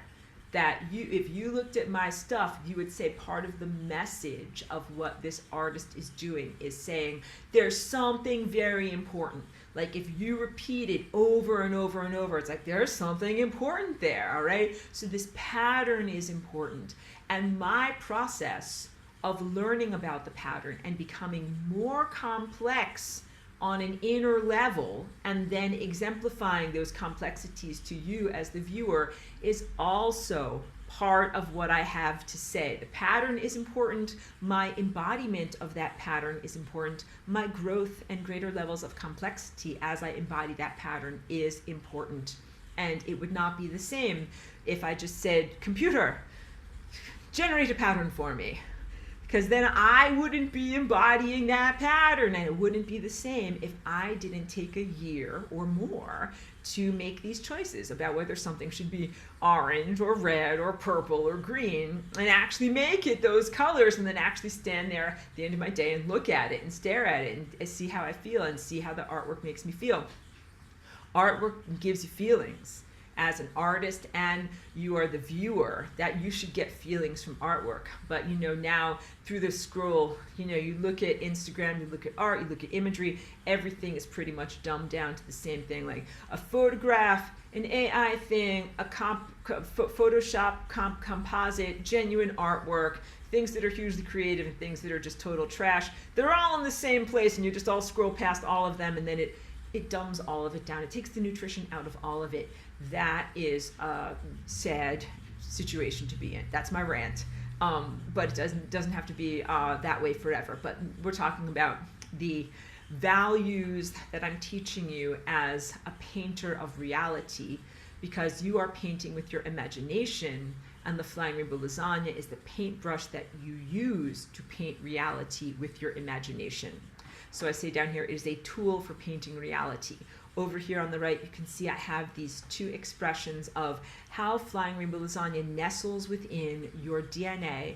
As in this position here, your DNA has been unzipped for transcription, and when it is unzipped, it is actually in a state of being somewhat unstable.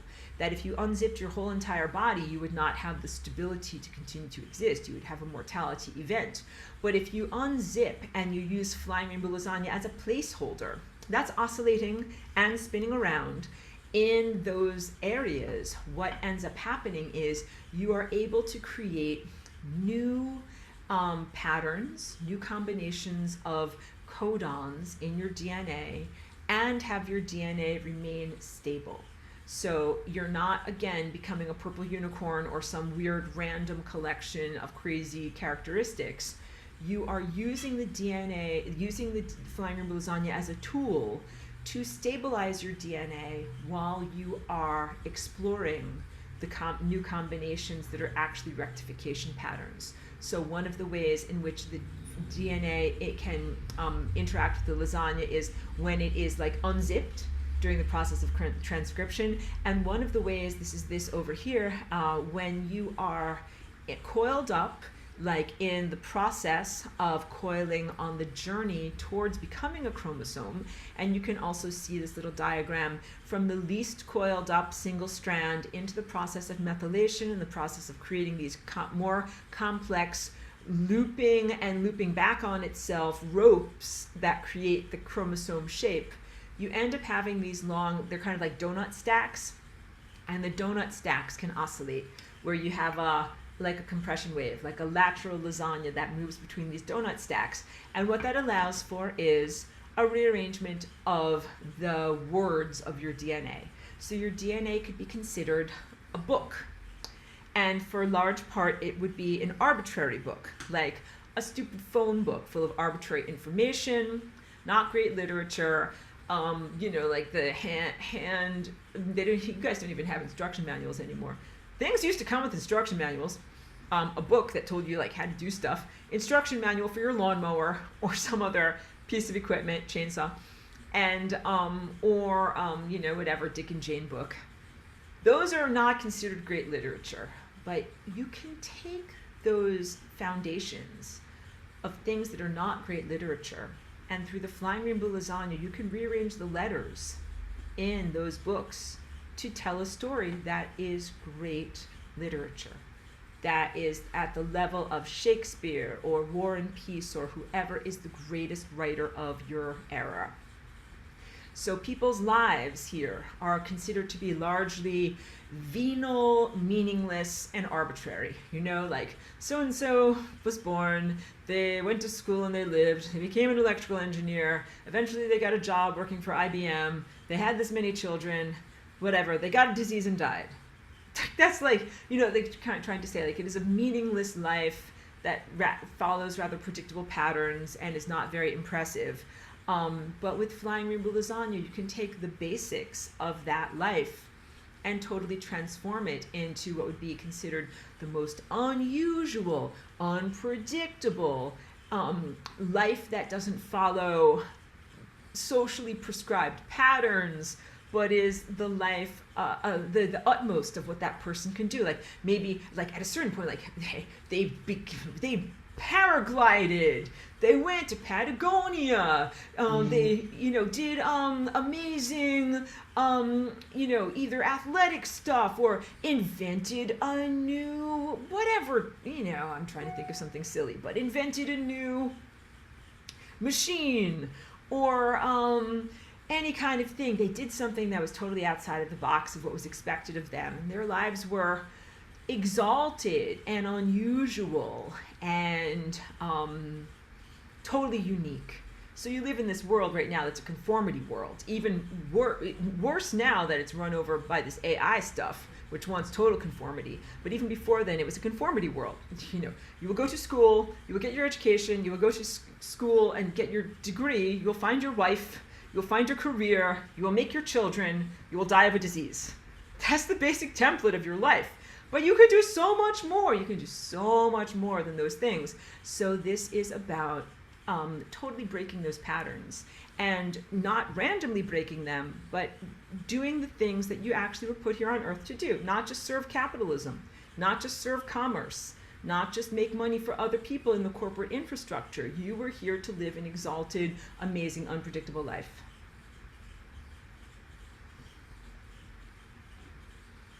Okay, so I'm getting this very clearly, and you guys definitely, I can tell, know this already. The flying rainbow lasagna is a verb. Unlike other dances on earth, the focus of the flying rainbow lasagna is the internal experience of what it feels like to dance, as opposed to a social display of attractiveness. So mostly your dances on earth are about achieving the interest of the opposite sex so that you guys can get together and biologically procreate. That's totally fine. It's very good to do that. There are other dances that are not partnered dances that are merely for display. That would be something like ballet. Highly cultivated, stylized dance, or kabuki tells a story. These are not meant to be something where you're looking sexy or attractive. These are meant to be cultural ideals of body formfulness and movement. But the flying rainbow lasagna is different from all of those examples that I've given to you in that it is not about the outside viewer. The flying rainbow lasagna as a verb, not merely as an intellectual precept, is experience of your inner world. And most of the time, I'm kind of putting my head down like this because I'm thinking about what it feels like when I dance. Most of the time when I dance with my eyes closed. And for most of my time here in this world being a flying rainbow lasagna dancer, I danced in private. Like now I share my dance, and it's part of actually a really positive part of sharing my gifts with the world. But for a long time it was just about me and my inner world and my feeling state. And it's kind of like I would set up a place where I'm not going to run into the furniture, just have an open expanse and make sure that the floor is clean and well padded and I can roll around and do things and just close my eyes and just move my body and just feel what it is like to float in a higher dimensional space. That this dance is about how you feel from the inside and not how other people look at you. I have so many, I'll go back to my face to share little anecdotes with you, so many fun stories about neighbors or landlords or people who saw me in the midst of my dance and made funny comments.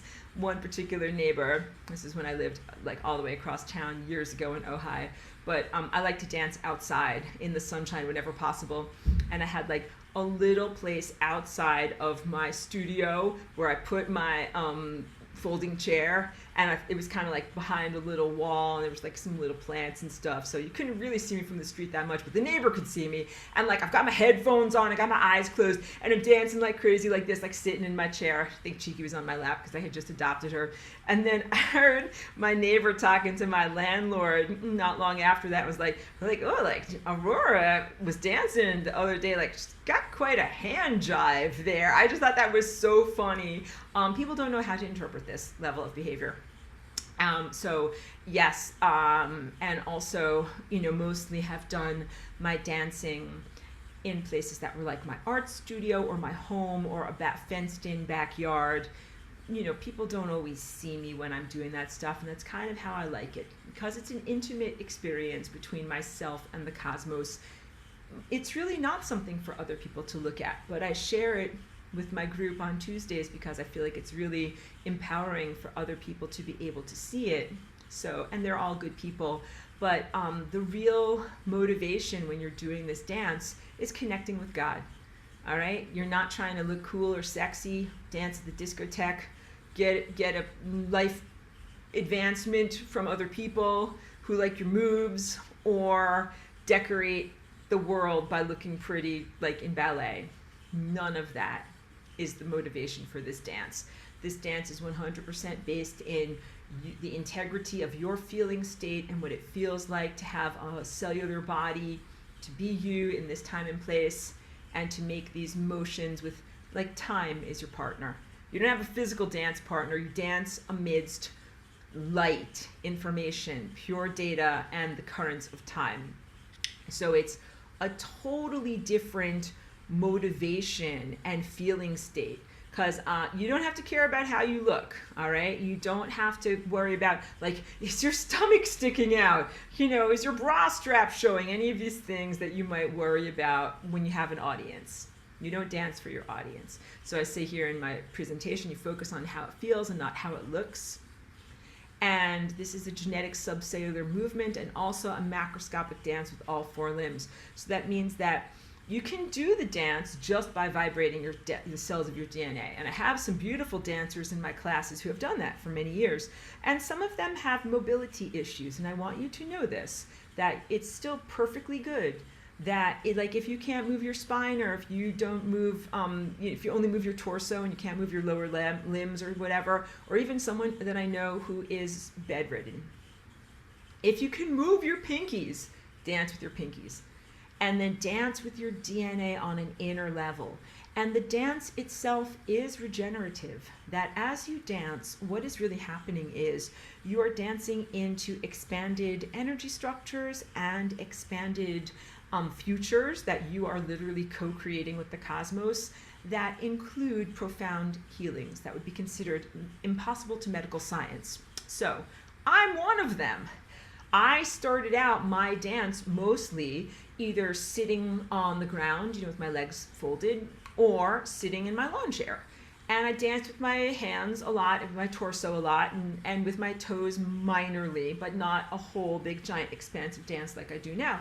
And I had mobility issues, and I had spinal injury, and also brain injury, and lots of neurological challenges and balance challenges. And I bring that forward to you so that you know that, you know, from 20 years of me doing this dance every day, my body has regenerated. I actually remember, I'll go back to my face to be able to talk with you about this. So I have one of these types of chairs that's like, you know, a little recliner chair that you would sit outside on your porch. And I like it because you can kind of like lean back and lean forward and make that a part of your dance. But I remember at a certain point, I was like making big, expansive circles with my arms and with my hands and kind of arching out of the chair, until at a certain point, I kind of almost like arched out of the chair. So I wasn't even in the chair anymore. I kind of just like rolled onto the ground.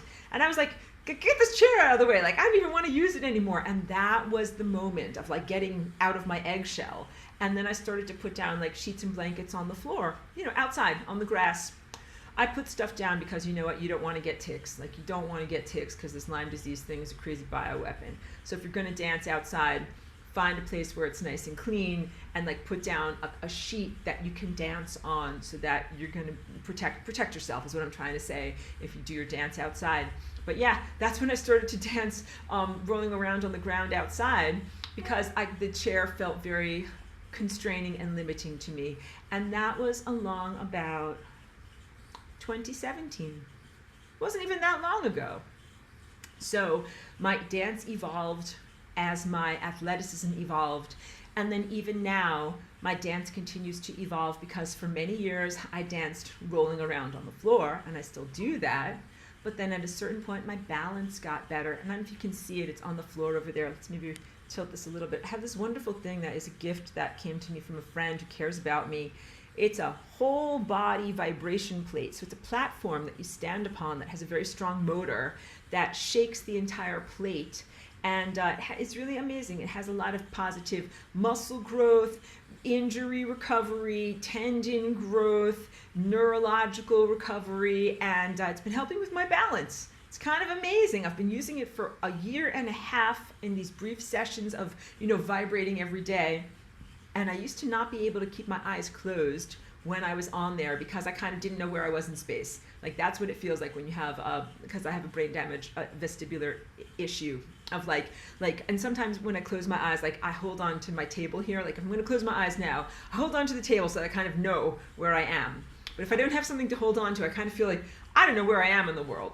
And for a long time, doing that vibration, I couldn't close my eyes because I would get like kind of a little bit unmoored. I didn't know what was my reference point. But from doing that over so many days, it's been over like a year and a half now, definitely has helped my balance issues. So now I feel a lot more comfortable. I can close my eyes on there and keep my balance and stay upright. And I can even do some flying rainbow lasagna dancing, standing upright and closing my eyes, which is pretty amazing stuff for me. So I bring this up just because so that I want you to know, like you're going to constantly level up. Wherever you start from, that is the foundation and the beginning, and you're good enough and you're celebrated. Because no one hears that enough. Everyone hears you're not good enough. Everyone hears this, like, you're too fat, and you're never gonna be a dancer, and you're not a real athlete, and all these negative things. And I'm like, no, like your body's fine exactly the way you are. This is where you start from, and you're a dancer and an athlete because you have a body. Like literally, if you define yourself as, I'm a person that has a body, and I'm allowed to move my body, and that is called dance, and you're a dancer. But I really recognize there's huge cultural baggage because some people think like, I can't be a dancer, I'm too fat. Because you think dancers have to be like a ballerina. If you're a ballerina, we love you. Don't worry, or a little gymnast, we love you. But a lot of people really internalize that as a limitation in their whole entire life, and they never break through it. But I really am here to tell you that dance is for everyone. It is for people who have limited mobility or who have chronic diseases or profound accidents and things that they can't move their body. And it is for people who are hugely athletic and have moved their bodies through their whole lives. It's for everyone. And it is not that one person is better at it than the other.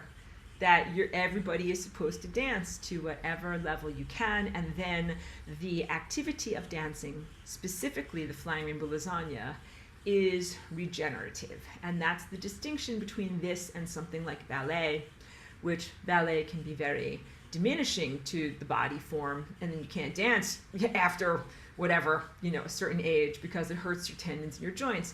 So this is not that type of a dance.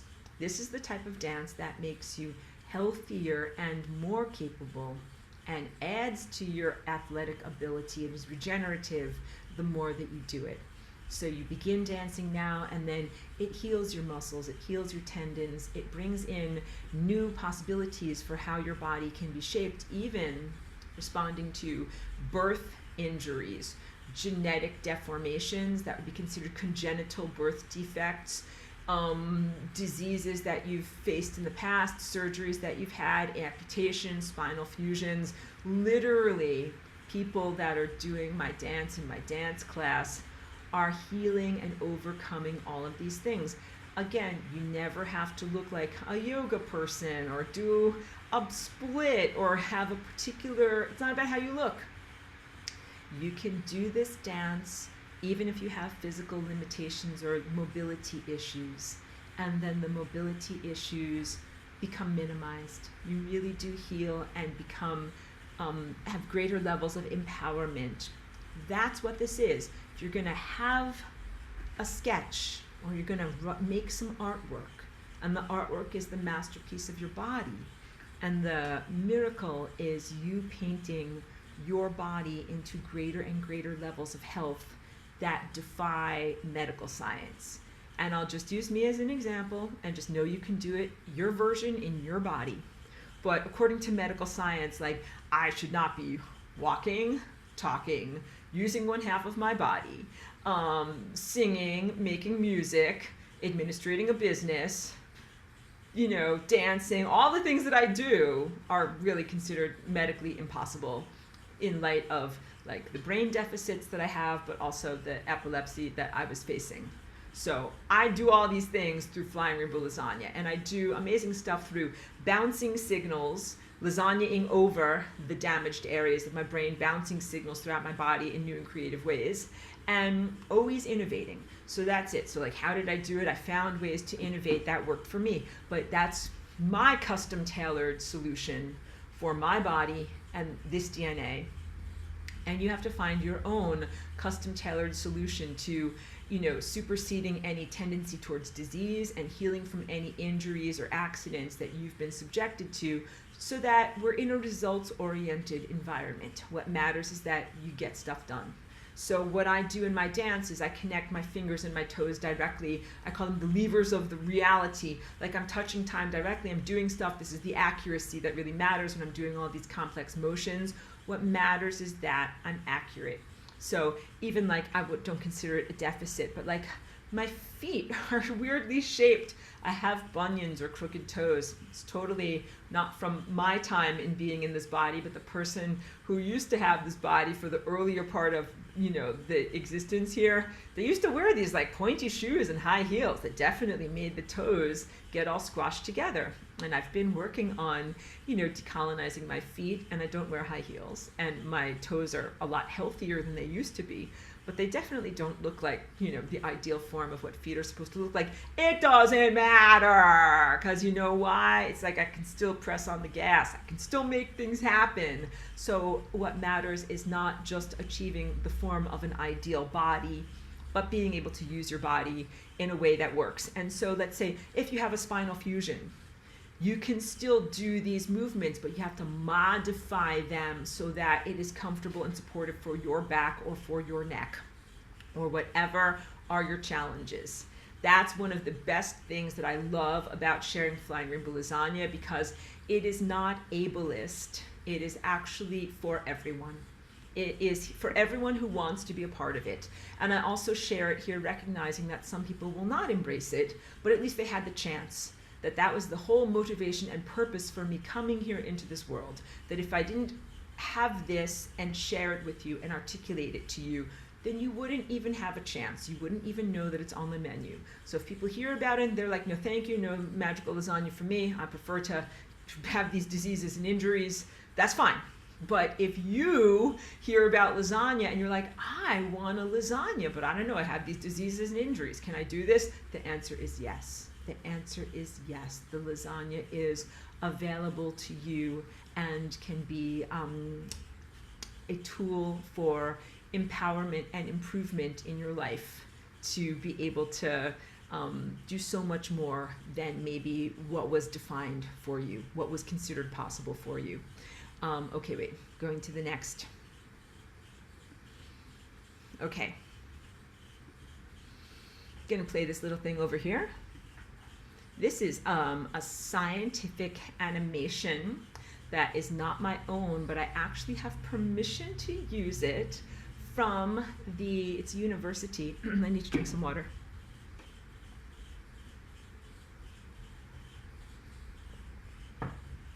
It's a university that did that little animation of DNA zipping together and then, you know, creating its first thread-like rotation. And I contacted them, and they have a very good academic policy that if I'm not using it just to make money, but you're using it for teaching purposes, that you don't have to pay them any kind of a fee. So that's a lovely thing that I can share with you. So that's actually very accurate animation. And it's accurate in that you can see the process of the unzipping. The unzipping is done for accessing the information that is written into the codons that are in the interior of the DNA strand, but it's also done for replication purposes, copy it through mRNA.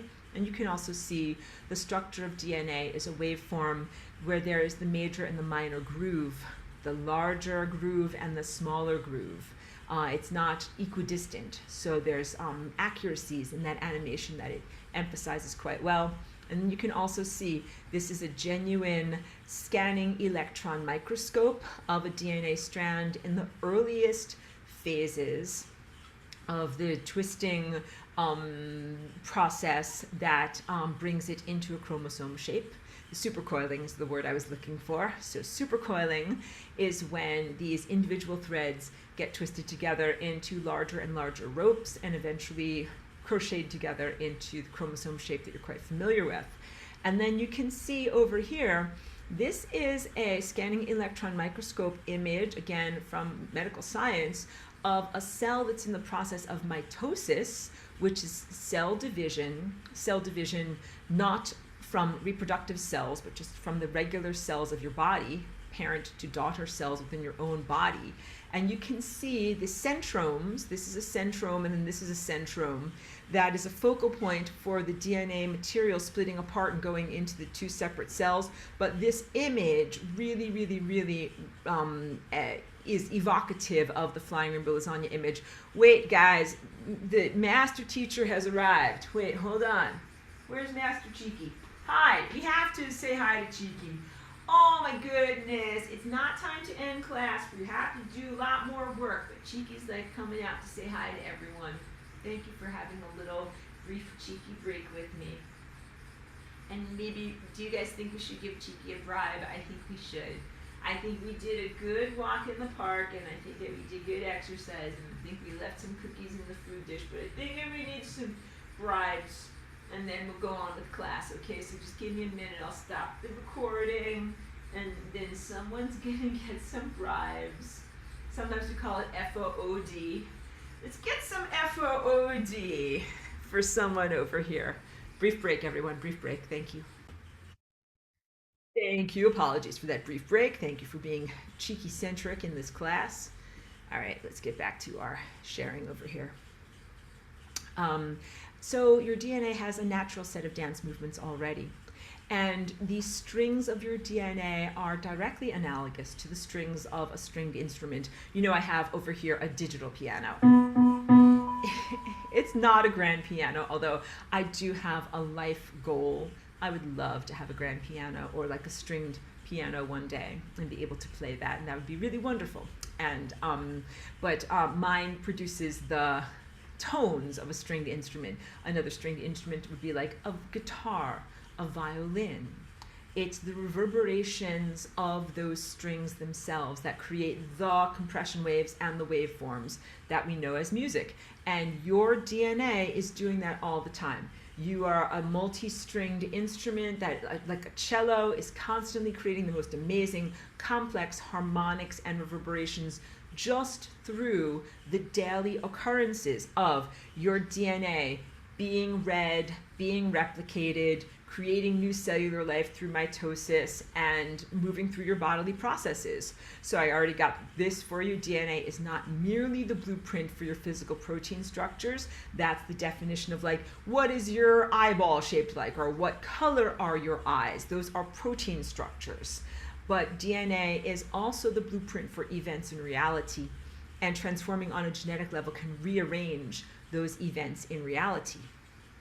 So now let's look at this image again over here. I'll just play it again for you.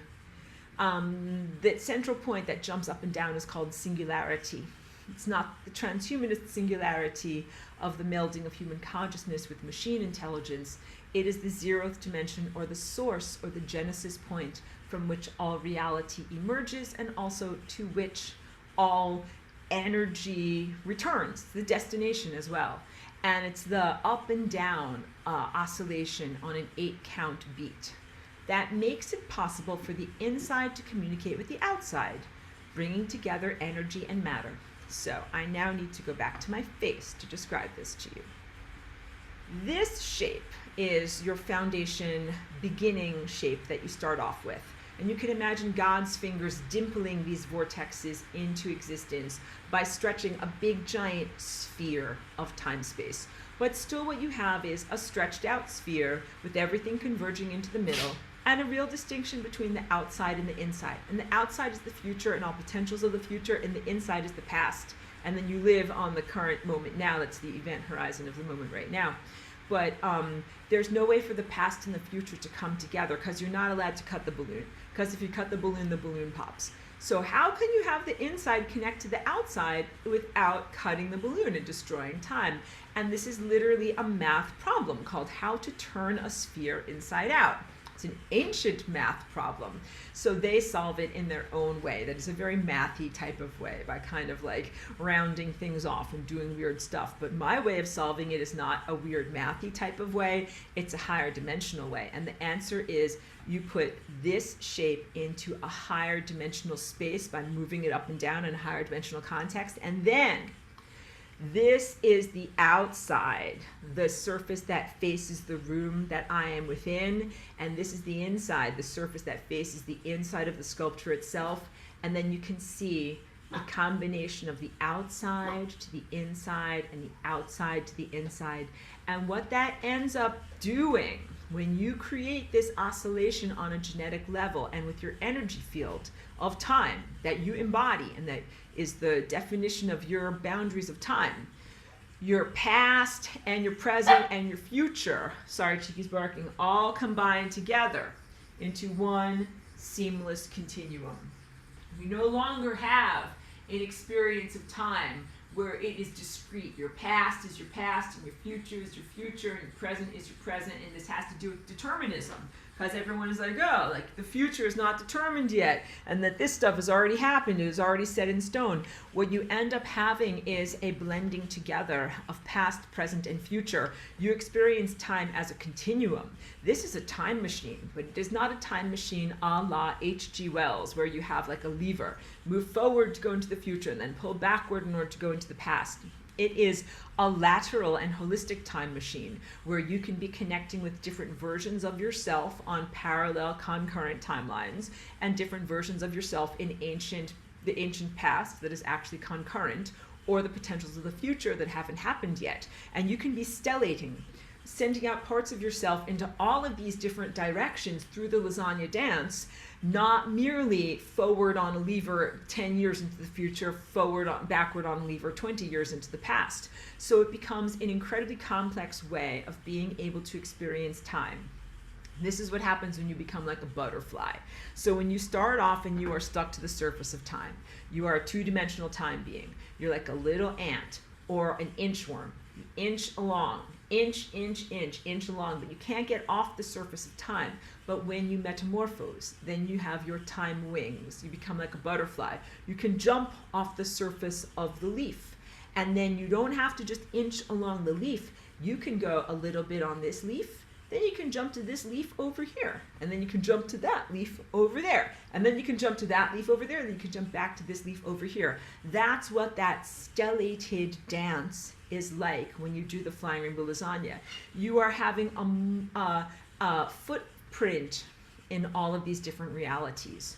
Becomes a very, very complex way of weaving together your existence across vast levels of parallel realities and time space. And yes, you have to definitely have your ability to make patterning very accurate to do that, and to have it be life-giving and life-affirming. So again, you start off with the basics of how to do these harmonic patterns, but you grow as you master what you are doing. You grow into greater levels of complexity, and then you might send out 10 million different stellations in 10 million different directions. That's what my dance is like. I do these amazingly complex Flying Rainbow Lasagna dances that bring together formerly divergent realms, past, present, and future. And this also brings together spirit and matter.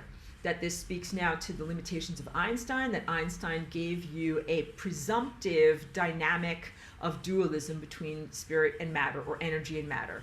E equals mc squared. Energy equals matter. And my face is the equal sign. And that means that these two things are separated. They're in two separate worlds, energy world versus matter world. This is kind of the bridge between ancient materialism that said, the world is just the world, kid, chomp a cigar. Go mop the floor for me. The floor ain't gonna mop itself. Into the quantum guys that were like, well, the floor is either mopped or unmopped, depending upon your observership. Now you have a completely new level of reality where the floor is made out of spirit matter. The floor is made out of matter that responds to energy, that responds to consciousness, that responds to your feeling state, your assertions, your intellects, your presumptions, that you live in a world that is not made of dead matter, just chomp a cigar, nor is it merely coalesced into matter due to your observership, but it is malleable and responsive to your constant interactivity with it. And then you become really the divine being inside of your creation, constantly refocusing and fine-tuning your creation in every way that you interact with it. So instead of being like, oh, now I've collapsed these waveforms into the potential of a floor and the floor turns out to be a muddy floor, now you're like, wow, I'm constantly interacting with matter as a consciousness, creating this muddy floor, but I don't want to uphold the level of reality where the floor is muddy, so let's transform the floor into a non-muddy floor. So now you're getting into huge levels of divine capacitation by doing this. That is advanced patterning work, all right? But know that that is the potential. Like if I'm a real art teacher here, I'm going to tell you, this is a pencil. You can do stuff with it. You can erase stuff with it. You can pretty much do miracles with it. And that is the real thing that I'm here to share with you. Like, you know, you actually don't want the AI stuff because it's not real miracles and it's totally flat and unimpressive. But you want Flying Rainbow Lasagna. It's actually everything that you want in terms of the healing, the self-empowerment, the non-reliance upon technology, and the capacity to do things that would be considered God-level power and reclamation and self-remembrance of yourself as God. Because when you can do that, you don't look around and be like, hey, this place has a lot of muddy footprints. Somebody up there should really fix it. You're like, hey, this place has a lot of muddy footprints and I happen to have a huge empowerment tool. That means I could fix it. And then you end up claiming that as your personality because you're like, oh, if you're not going to do your job, I'll do your job. I'll do it. And then you do it through Flying Rainbow Lasagna. So wait, there's much more in my presentation, but I want to get to your questions. Good to see you again, Pedro. Thank you for being here. Becky says, can you speak to what is meant by the 8-count beat? Absolutely. Says, I apologize if I missed this. I'm also making dinner for the kids, so if you've covered it already, please disregard. But we'll just reaffirm what the 8-count beat is because you're making dinner. That's important. So there's 8 of these flanges. Let's count them. 1, 2, 3, 4, 5, 6, 7, 8. And every time this purple dot jumps up and down, it makes one of those flanges.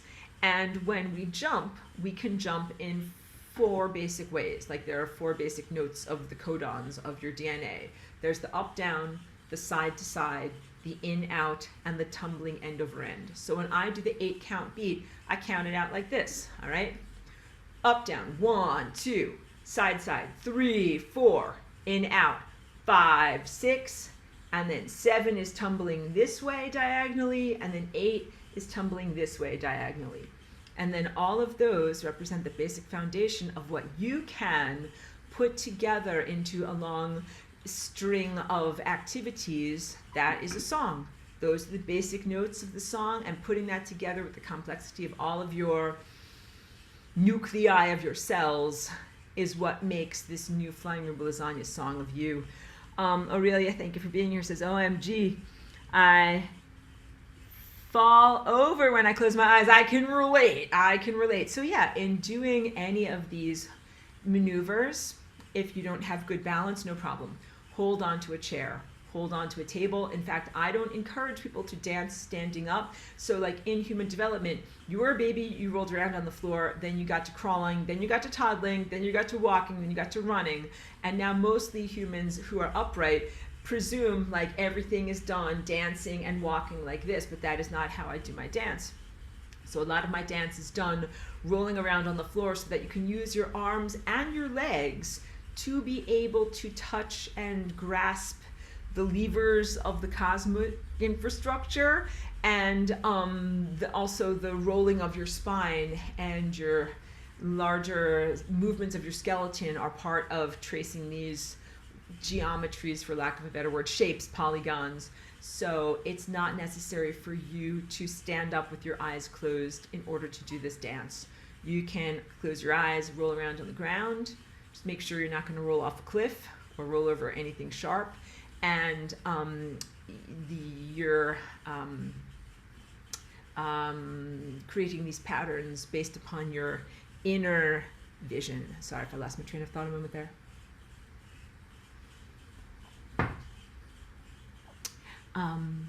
Becky has a question. Question about the singularity point. From your perspective, should it be located in a certain chakra? I'll answer to that. The answer really is the singularity point is located in the center of every chakra and is located at the center of every nucleus of your body, but it is the same singularity point. So this is a simplification showing one chakra, but you really have a series of nested chakras, all of which have the same convergence point. When you look at your chakras as being deconstructed, with your largest one at the base of your spine and your smallest one at the top of your head, that's like, imagine the Russian Matryoshka dolls or Ukrainian Matryoshka dolls that are unboxed so that the littlest one is outside of the largest shell, but that really these are shells that are all overlapping and inside of himself, and there's literally only one singularity. In doing dances and envisionments and inner work, you can envision that singularity point as being in your chest, representing your heart or the center of your being. You can envision it in the center of your head, where your pineal gland is. You can envision it at the top of your head. You can envision it however you would like to. I sometimes even envision it as literally a bright spark of light at the center of every single one of my chakras, cellular cells. A spark of light at the center of every nucleus that starts dancing in all of these different complex patterns. So it might have to do with the level of complexity of your imagination of what you can actually envision, like how much RAM do you have and processing power to be able to hold these things in your mind. And goes on to say, since I learned about FRL, I've been quote unquote doing it. And it seems appropriate to me to place singularity in different body areas on different days, depending on what is happening in my material reality. I visually vibrate and oscillate it either via the root or heart most. I do experience it as a very holistic, aligned maneuver. Generally, I think that your practice is perfect, and thank you for sharing it with us, because I think that that is the essence of you figuring out how to paint on your painting with your body. You're experiencing your light body. That's what we're doing with this dance. And that what you described is totally appropriate. Sometimes you might dance from your root chakra, sometimes you might dance from the crown chakra, sometimes you might dance from the heart over here. I often dance from my pineal gland, but sometimes I dance from all of these different centers. From your center is the best way of saying it, but your center actually comprises the whole when you get to higher levels of pure truth. And you also go on to say, Einstein also said that the imagination is the more important, powerful of the two. Hey, I'm somebody, LOL. I like that. Oh, thank you. That's very helpful. Good, good, good.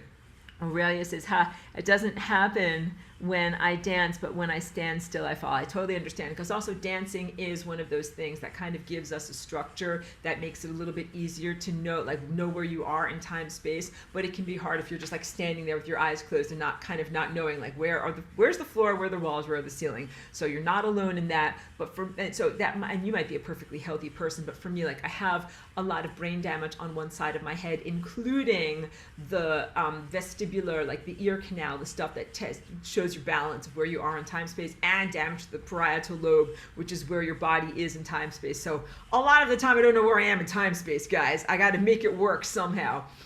Becky says the tumbling maneuver is one I have not been doing in the beat, though intuitively. So I will add this. And she says, word, yes, this is what I've been feeling in my body. Beautiful, good. Yeah, the tumbling end over end is kind of like the completion of all of these maneuvers that you can do, that I think adds another layer of capacitation. You're not just running on the hamster wheel, because you actually can, it's like a locomotion. You can locomote in different ways.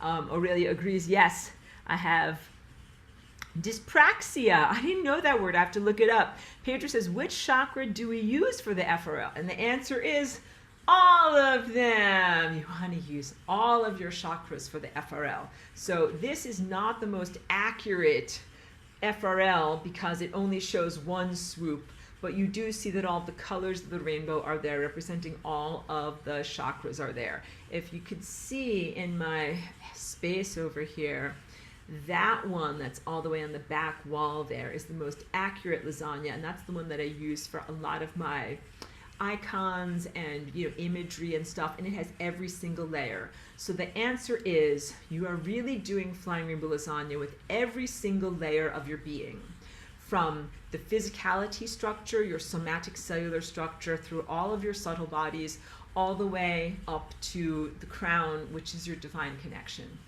You're really dancing with every single layer of your body. I will make a silly joke, like you're not just using your half ass, you're using your whole ass. You're using the whole entire level of who you are and what you are possibly trying to do. But to simplify for your analytical intellectual mind, you might have to focus on one body part at a time in order to be able to begin to make sense of this. So it's just like when you are a child, in order to learn how to walk, like you might have to really focus like left foot, right foot, and you only are focusing on your foot, and you're only focusing on moving your foot and maintaining your balance. But when you master that, then you can add to it all sorts of different movements with your arms, and all sorts of different things you can do with your arms, and things you can do with your mouth parts, and things you can do with your eyes.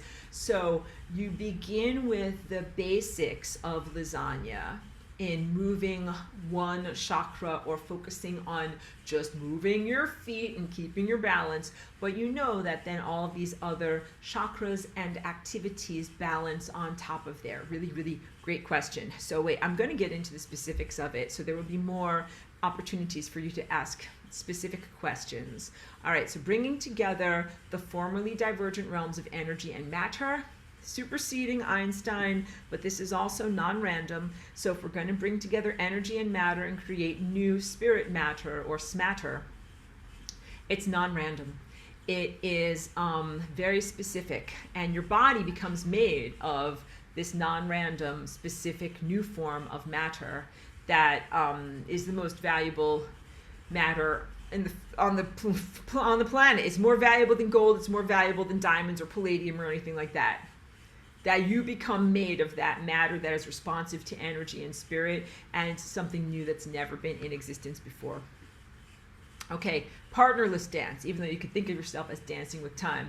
Here you've got a nice view of my old studio back in Woodstock with all these different lasagnas, some of which have come and gone. Like the outside lasagna was made out of duct tape, and it degraded after many years, but that was a pretty formidable structure that got rained on, snowed on, made it to California, got rehabilitated. And then this one was an origami flying rainbow lasagna that I created for literally a pop-up show where it had to be folded flat and then brought through a narrow hallway and then popped up into its form to be displayed in the window. So just a little walk down memory lane there. Unlike the waltz, the flying rainbow lasagna does not require a partner. That it's not a individual dance that you do with another person, although you do it with, let's say, the cosmic infrastructure, the cosmos, time itself, the divine presence. But it's not the type of dance where it's like you must have a male and a female dancing together. It's usually like that's what a waltz is, and even ballet requires some partners, but this is a totally different level of experience. But you recognize when you dance the flying rainbow lasagna, you are emanating this energy into the world that is going to affect the other people around you. Whether or not they are dancing with you, they are hearing your music and being affected by these new patterns. This is not considered an aggressive action against anyone else. We are not here to dance against people or to punch them in the face with our dance, but it is a personal expression of one's own freedom and individuality. So just think about it like singing, like whatever, if you guys like to sing in the shower, and like it reverberates off of the tiles, and you're singing and you're scrubbing and you're washing your hair, and like your whole neighborhood can hear you. They're like, they are rocking out in the shower. Your voice is loud. We can all hear you. You're affecting other people through waveforms. Through waveforms, you are touching other people. Your DNA is going to connect with other people's DNA through waveforms. This is just natural. This is just normal. What you want to do is send out patterns that are positive, life-affirming patterns, so that when you touch on other people's DNA, when you influence those who hear your song, that they move towards greater levels of organization and health and vitality. And so that's what it is to be like a good musician. You're dancing with your body and moving towards greater levels of health and longevity, and you're positively affecting your whole community. And your community is all of the plants and animals here on Earth. That's good stuff. That's what you should be doing. Yes, you know something? I affected my landlord and my neighbor who saw my hand jive. And even if they didn't see my hand jive, they felt it. It was in their neighborhood. And that hopefully it brought them into greater levels of experience. But you don't need someone else's permission to do the Flying Rainbow Lasagna dance. It is 100% within the bounds of expectation of what you can do as freedom of self-expression. And it's not the type of thing like, you know, to make a baby, like you need a partner to make a baby, or you need someone else to waltz with. There's just an enormous amount of freedom at not requiring the presence or permission of another person to do this. You don't need to wait for someone else or get their permission or coordinate with them or any of those things. Like, you just do it spontaneously with you. And that's part of the freedom of what I have to offer to you. So, how to prepare for Flying Rainbow Lasagna dancing. We always do stretching of the muscles and the tendons, especially your feet, and decolonizing your feet, meaning learning to move your toes individually and working with the dexterity of your actual feet, because mostly everyone's been acculturated to wear shoes all the time and not even really feel what your feet are doing. Eat enough physical food. Physical food contains light, and that will absolutely be essential to fuel your journey. Sometimes you guys see me, this is me, but I was having my wonderful smoothie that had, I usually, okay, I've actually changed my diet a lot since I walk on the treadmill now so much. But for a long time, I was high protein and low carb. And now I find that I do so much exercise and cardio walking on this treadmill and walking my dog all the time. My body needs a lot more carbs. So be open to that flexibility in your own life and in your own diet. But like I was just eating, this is a wonderful coconut milk, date, and mango smoothie. So it has lots of positive carbs. I just ate that before I just walked on this treadmill for 3 hours talking with you guys. If you are on a low carb diet, which is what I did for most of my existence here to control epilepsy, what I did was I ate my carbs right before I did my activity. So if you're on a low carb diet, what you should do is deploy those carbs before you do your dance. And then it gives you immediate energy. It's like having cash. Like if you have carbs in your bloodstream, your body has a freely available cash to spend. And it's like, oh good, I have cash. Like I can go places and I can do stuff. If you don't have cash, then you do stuff. Your body is like, okay, great. I would love to move my arms and legs, but I literally don't have the energy to pay for it. And you have to go into like reserves and find something that you can kind of liquidate in order to be able to do stuff and then get more money later. So just make life easy for yourself. You eat some carbs before you dance and it gives you the energy to do the dance. One of the other things is wearing non-restrictive clothing, especially footwear. So mostly now I wear sandals, although sometimes it's cold here, I wear those socks that have 5 toes so that way my feet are not like squashed together, because now I hate that feeling of my toes being squashed together.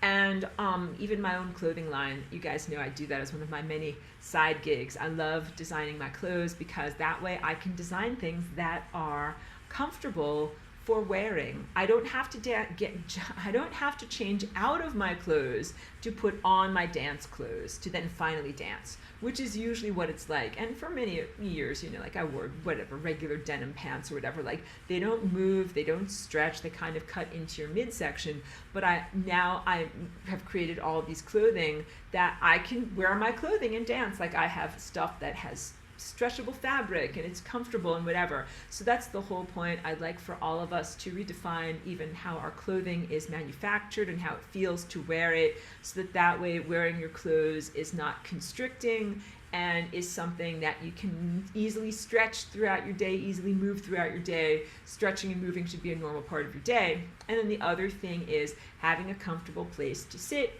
That means clear space within your room. So I have, you can see, wait, let's put it down so that you can see this properly. So you can see I have my puffy mat. I know the lighting is not that great as the sun is going down, but that's a nice gym mat that I use. But you can also use a carpet, a yoga mat, thick blankets or quilts or whatever, something, so that you're not rolling around on like hard tiles or hard concrete, because it will really hurt your back and it will not feel good and you will not want to do it again. So you try to make things as comfortable as you possibly can on yourself. We can get to this question in a moment. Let me just keep going because I'm on a little bit of a roll. And also just move furniture and other stuff like that out of the way so that you won't knock things over and you'll be safe when you're moving. All right. So this speaks to the question of why sit while dancing, like either sitting on the ground, rolling on the ground, or sitting in a chair. And the answer is to focus all of the mental energy on the movements of the fingers and the toes and not have to worry about your balance. And also, really, when you do this dance, you're practicing on what it's like to dance in a higher dimensional space, a space that is not a box that you live in a gravity world on Earth. You're really practicing for what it's like when you dance in a world of pure colors and shapes, in a waveform, an ocean of waveforms. When you dance in an ocean of waveforms, the truth is there's not like an up, a down, there's no context, like your ceiling, your floor, your walls. It's just a totally different level of reality. And that when you're seated or when you're, rolling on the ground, like it just more closely mirrors these things. It is also analogous to skydiving. Some of these wonderful videos of people skydiving and making these beautiful movements through the sky, or some of these beautiful artistic swim dancers where they're in a perfectly clear, still pool of water and they're doing these amazing arabesques and movements. That's the type of dance this is. If you could imagine, you're floating in a higher dimensional reality, not standing on the floor. And just being seated allows you to focus 100% of your dexterity energy on moving your fingers and your toes and the accuracy required for the dance. So you can sit to do the dance in a regular chair, you can sit cross-legged on a cushion, you can sit on a chair that's a recliner, or what I do now mostly is roll around on the floor, but sometimes I do stand up. But when I stand up, I feel like my feet are kind of like gripping the ground, not necessarily like my feet are just flat on the ground. So I have to be able to move. I take off my shoes, can move my toes and kind of grip the ground. Flying your own personal starship. This is what this is all about. So you imagine that you are the pilot and the recumbent position so that you can work the controls with both your fingers and your toes. You're touching reality and driving reality. And you imagine that you are connected to the starship at 5 contact points: your 2 hands, your 2 feet, and your head. And there's no technological interference necessary or interface necessary. You're just using your birthday suit. So we are totally non-technological extraterrestrials that fly using just your coherent light body on wings of pure consciousness. And what you're doing is connecting your birthday suit, your starship, to the larger time context, and then moving and influencing that larger time context even while you're being influenced by the time context that you are swimming within. Merkaba. So the Merkaba is the star tetrahedron. I've taught you a lot about that in this class. Before performing the flying over Lasagna, you create a protective Merkaba, the star tetrahedron shape, that the upward facing tetrahedron and downward facing tetrahedron in counter rotating fields, that it allows you to clear the art studio and prepare to create. So when you do Merkaba, it can be shields up. You're shielding out anything that is errant, erroneous, distractions, evil, things that make death happen, and things that are not from your own mind and that are not from the divine mind. And it's also like saying, I'm going to start a painting. I better like clean up my old coffee cups and take my sweaters out of the middle of the floor and just make some space so that I can actually get going on my creative energy. And that the Merkaba is also about encrypting your DNA. So encryption is a huge part of the protective mechanism of the cosmos, the various redundancies and fail-safe, so that you are using your creative energy to create life and to affect time, not something else coming along that might be malevolent, evil, self-conflictory, or a fragment, like an unresolved fragment of pain that's floating around in the cosmos. None of that stuff should influence your art. Your art should be your art that arises from you and from your divine connection and from your journey of self-remembrance to God's self, not some other, either a ghost, a spirit, a negative thought entity, a reptilian, an Arcturian, an Andromedan. How about an ascended master, Casper the ghost, I already said a ghost, an intelligence agent, a pretender, or anything. I don't know if I went through the entire list, a vampire. But none of those things should be dancing through you. That's big. Encrypt your DNA so that way you are dancing through you. What if you had a bunch of bad people in your family ancestors? Doesn't mean you're a bad person, but you don't want them dancing through you. You don't want those tendencies to be dancing through you. So you put up encryption, you put up a Merkaba, you put up firewalls so that you're the person dancing. And then also you take responsibility for your dance. If you dance a crappy dance that makes a crappy painting, and you're like, that looks terrible, I need to fix it. And I'm an artist, and I've done that. I've danced, not only like questionable things in my Flying Rainbow Lasagna, but I've made plenty of paintings where I'm like, well, this is crap. I don't like the way this looks at all. Don't throw it away. What you have to do is erase it and fix it. You erase it and fix it. You focus, refine it. You refine your vision and you help it to evolve so that it is better and better. So you don't just throw reality out the window, you make it better. Flying Rainbow Lasagna is literally reality creation. It's not merely a recreational activity. So we take it safely, and every time you do it, you have to think about, like, if you're at a gym for acrobatics, if you're tumbling at the gym, at any time you're tumbling at the gym, you can break your neck. Doesn't matter if you're just fooling around, or if you're just there playing, or if you're just exercising, if it's not a real performance, or it's not a real, state-sponsored championship with medals. You have to take it seriously every time you do it. You put up the Merkaba because you take these activities seriously, because you're really affecting time, and you don't want to break your neck. So you use puffy mats. That's what you do in the gym. So if you're going to fall, you fall safely. You don't break your bones. And also you put up the Merkaba to say, okay, I'm going to try to make this thing happen in reality. But if I make a horrible mistake, let's be able to fix the mistake. Let's protect ourselves from indelible mistakes. Let's protect ourselves from blowback.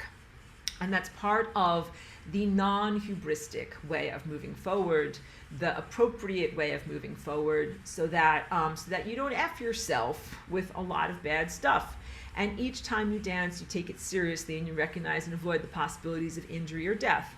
Like I said, just like surfing or gymnastics. Surfing is a great example because, it's not really like a competition sport. People do it for the love of being out there in the water and their self-expression and freedom. But you recognize every time you go out there into the water, you could drown, you could get eaten by a shark, your surfboard could slice open your face. Like, any of these things could happen. You need to protect yourself. That is what the Merkaba is. You shouldn't stay on dry land because you're too afraid to surf. That's me. I actually am too afraid to do it. But you should do your activity, but you should do it safely in a way that you are not going to become injured or injure others. So that's what the Merkaba does. It allows you to do things in a safe way. You also need to do sun gazing, because as vital as food and carbohydrates and chocolate smoothies are for the Flying Rainbow Lasagna dance, you must also ingest light for your light body. And it's hard to do this nowadays because there's the sun simulator and a lot of things that block out the sun, and it might be very difficult for you to have a direct line of communication to the sun, but still you must find a way to connect to the sun and pure light so that way you have the energy inside of yourself to do this dance. Because it's like, if you're going to run a marathon, you actually need more calories than you can eat during the marathon.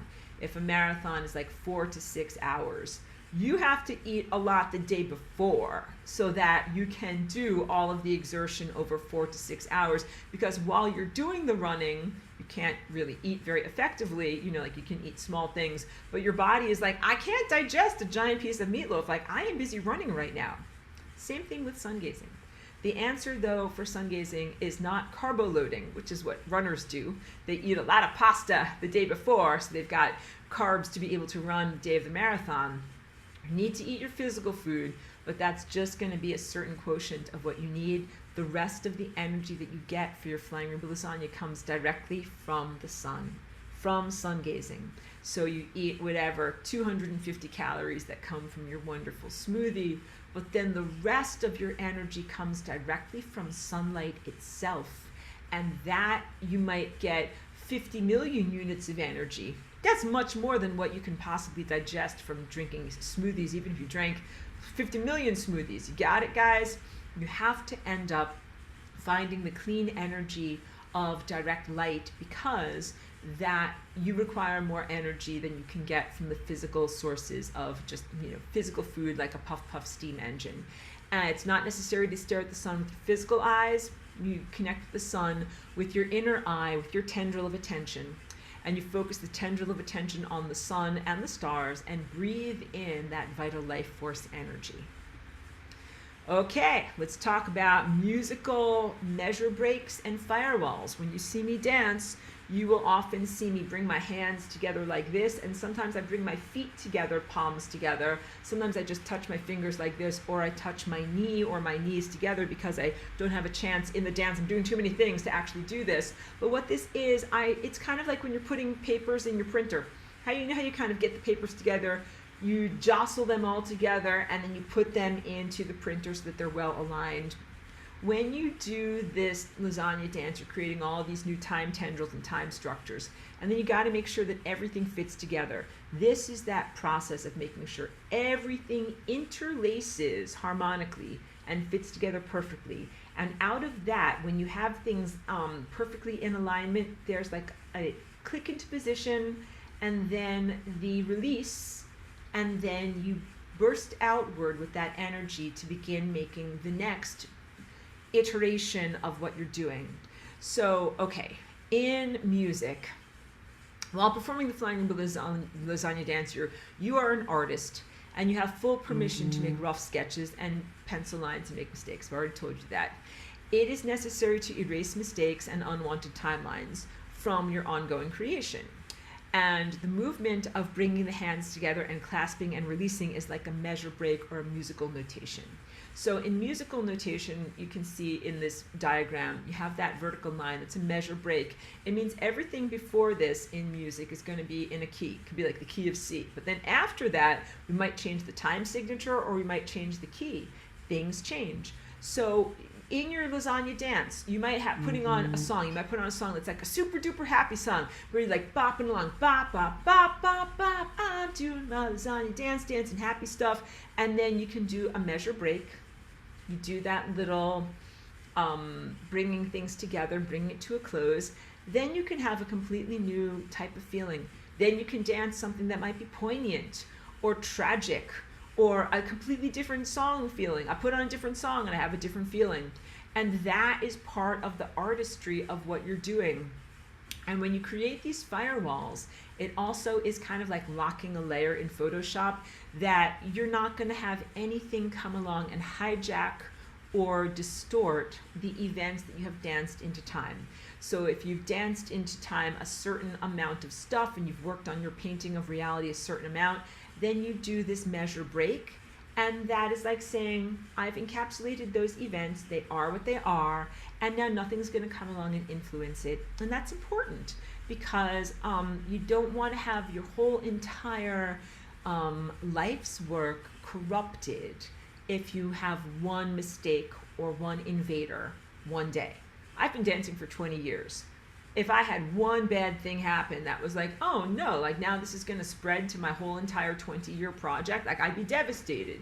So what you do is you do these firewalls so that you're like, I danced this chunk of reality into being this portion, but it's discrete from this portion over here. If something invades this portion over here, it's not going to pathogenically infest all of this stuff over here. And that's hugely important to do. And then if something gets destabilized or infected or pathogenically pooped on or whatever, it doesn't mean you throw your whole painting out the window, but what you have to do is rectify that part that got destabilized. So in my dance, I'll just go back to my face so you can see this a little bit more easily. In my dance, when I'm dancing like and then if I'm bringing my hands together and if it doesn't match perfectly, if it goes like this, I'm like, oh, those time events didn't match perfectly. I didn't do my math correctly at all. Then you know what I do? I bring it around for another loop. I'm like, oh, well, let's loop that again. And now let's try it on the second time. Boom. Everything is going to fit together. So you fix it. You fix it. There is nothing wrong with if you didn't get that right the first time. If you watch athletes in a gym, or if you listen to musicians practicing, we do not get things right the first time. In fact, it might drive you crazy because you'll hear a musician practice something where they're going to practice this. And you're just trying to practice getting those 3 notes right. But sometimes you get like, that wasn't it.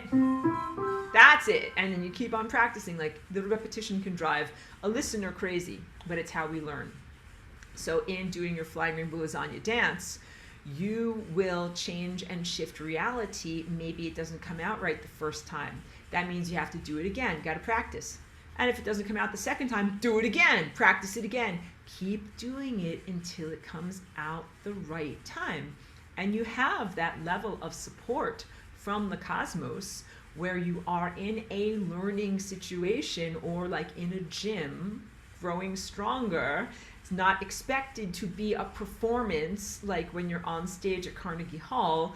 You are learning and getting better, and this is the process of learning and getting better. So you must allow yourself those mistakes in order to grow, but you do the firewall so that your mistakes don't screw up everything you've been dancing for 20 years. And also, anything that's great, you're gonna have to go out on a limb a little bit. So when I do my music, right, like you guys listen to my music, I'm sure, you know, I have some parts of my song that's like, okay, I got the percussion going, got the background stuff going, and now it's time for me to solo, like put on a crazy synthesizer and play. And sometimes they get going and I'm like, this sounds terrible. Stop it. Go back to the beginning. Erase that. Let's try it again. There's nothing wrong with that. You do not have to be a person that gets it all in one take. That's a huge misnomer that is not required of you. So you can innovate, you can say that was crap, you can go back and erase it, you can start it again from the beginning. It's part of your prerogative as an artist.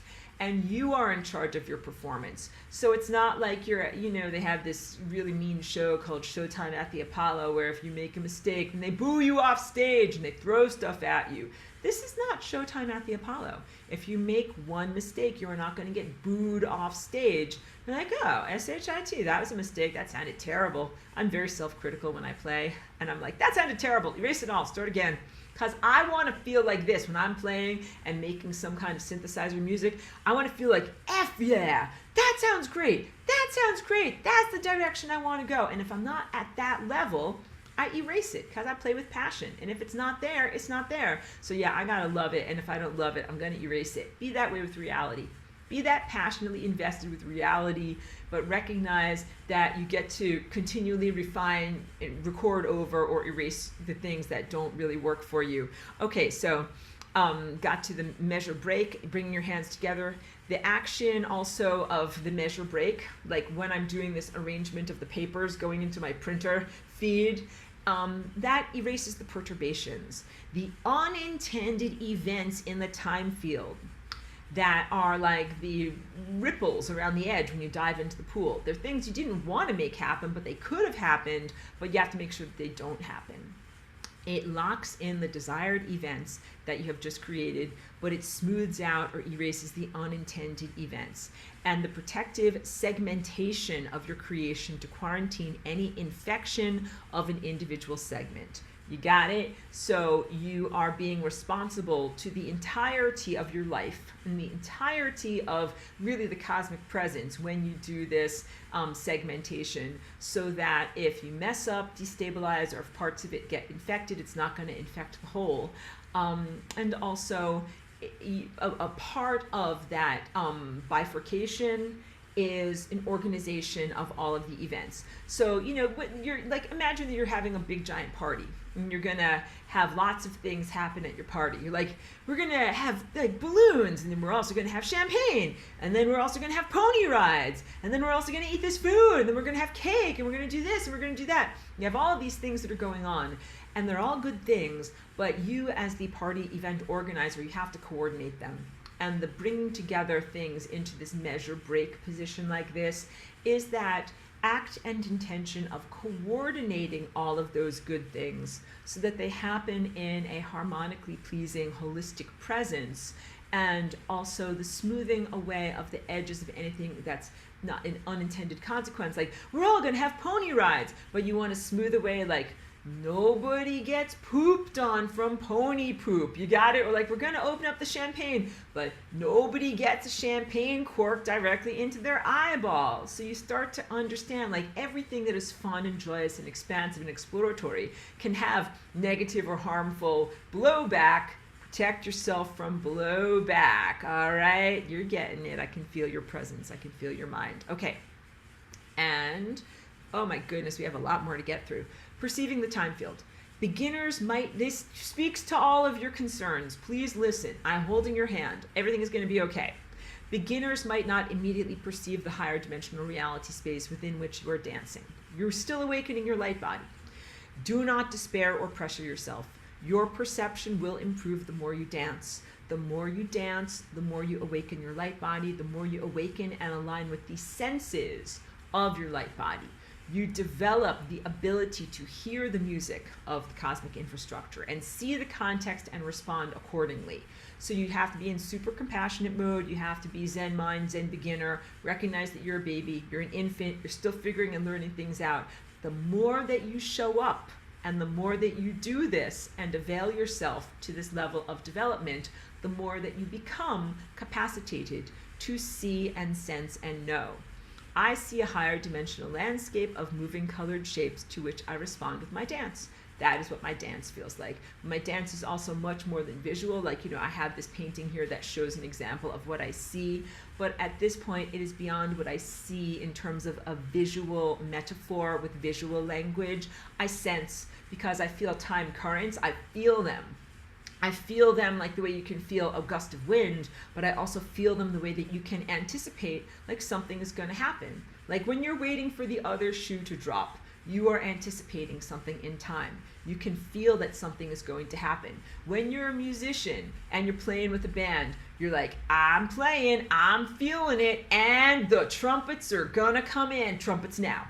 And you feel it. And all of this, to me, I don't even have better languaging about how to talk about it, but it's how I do my music. Like when I'm doing my music, I'm playing something, I'm like, oh, I feel it, drums need to come in here. Boom, the drum needs to come in. And I hope you listen to my music. That is how precise a lot of my percussion is. Like I have a particular cymbal sound. One of it sounds like a crash, like psh, and some of it sounds like a hiss, like psh.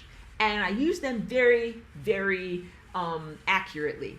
Where I'm like, oh, I feel it. I'm listening to my music with my headphones on, I'm editing it, and I'm like, da-dun, da-dun, da-dun, we need to have this. Psh, that needs to happen there. And I press the button and I make it happen there. It's a feeling state. It's not a formula or a measured recipe. That is something that I learned from Earth school. I'm using my light body. And you have a light body too. And your light body is literally what you use to navigate events in reality. More than navigating like when a cymbal should crash in a song, you navigate like when you're gonna walk across the street, like when should you step off the curb, or when you're gonna drive to the store, or when you're going to do any of these things in your life. You're making small decisions that are all part of your much, much larger dance. So you have these capacities, but you have to apply it to the dance of your light body. Some people see shapes, some people feel sensations, some people hear stuff, some people smell stuff. All of these things are your light body senses that you use to direct your dance moving through the time field. And the more that you do the dance, the more that your senses wake up. So joining the cosmic symphony.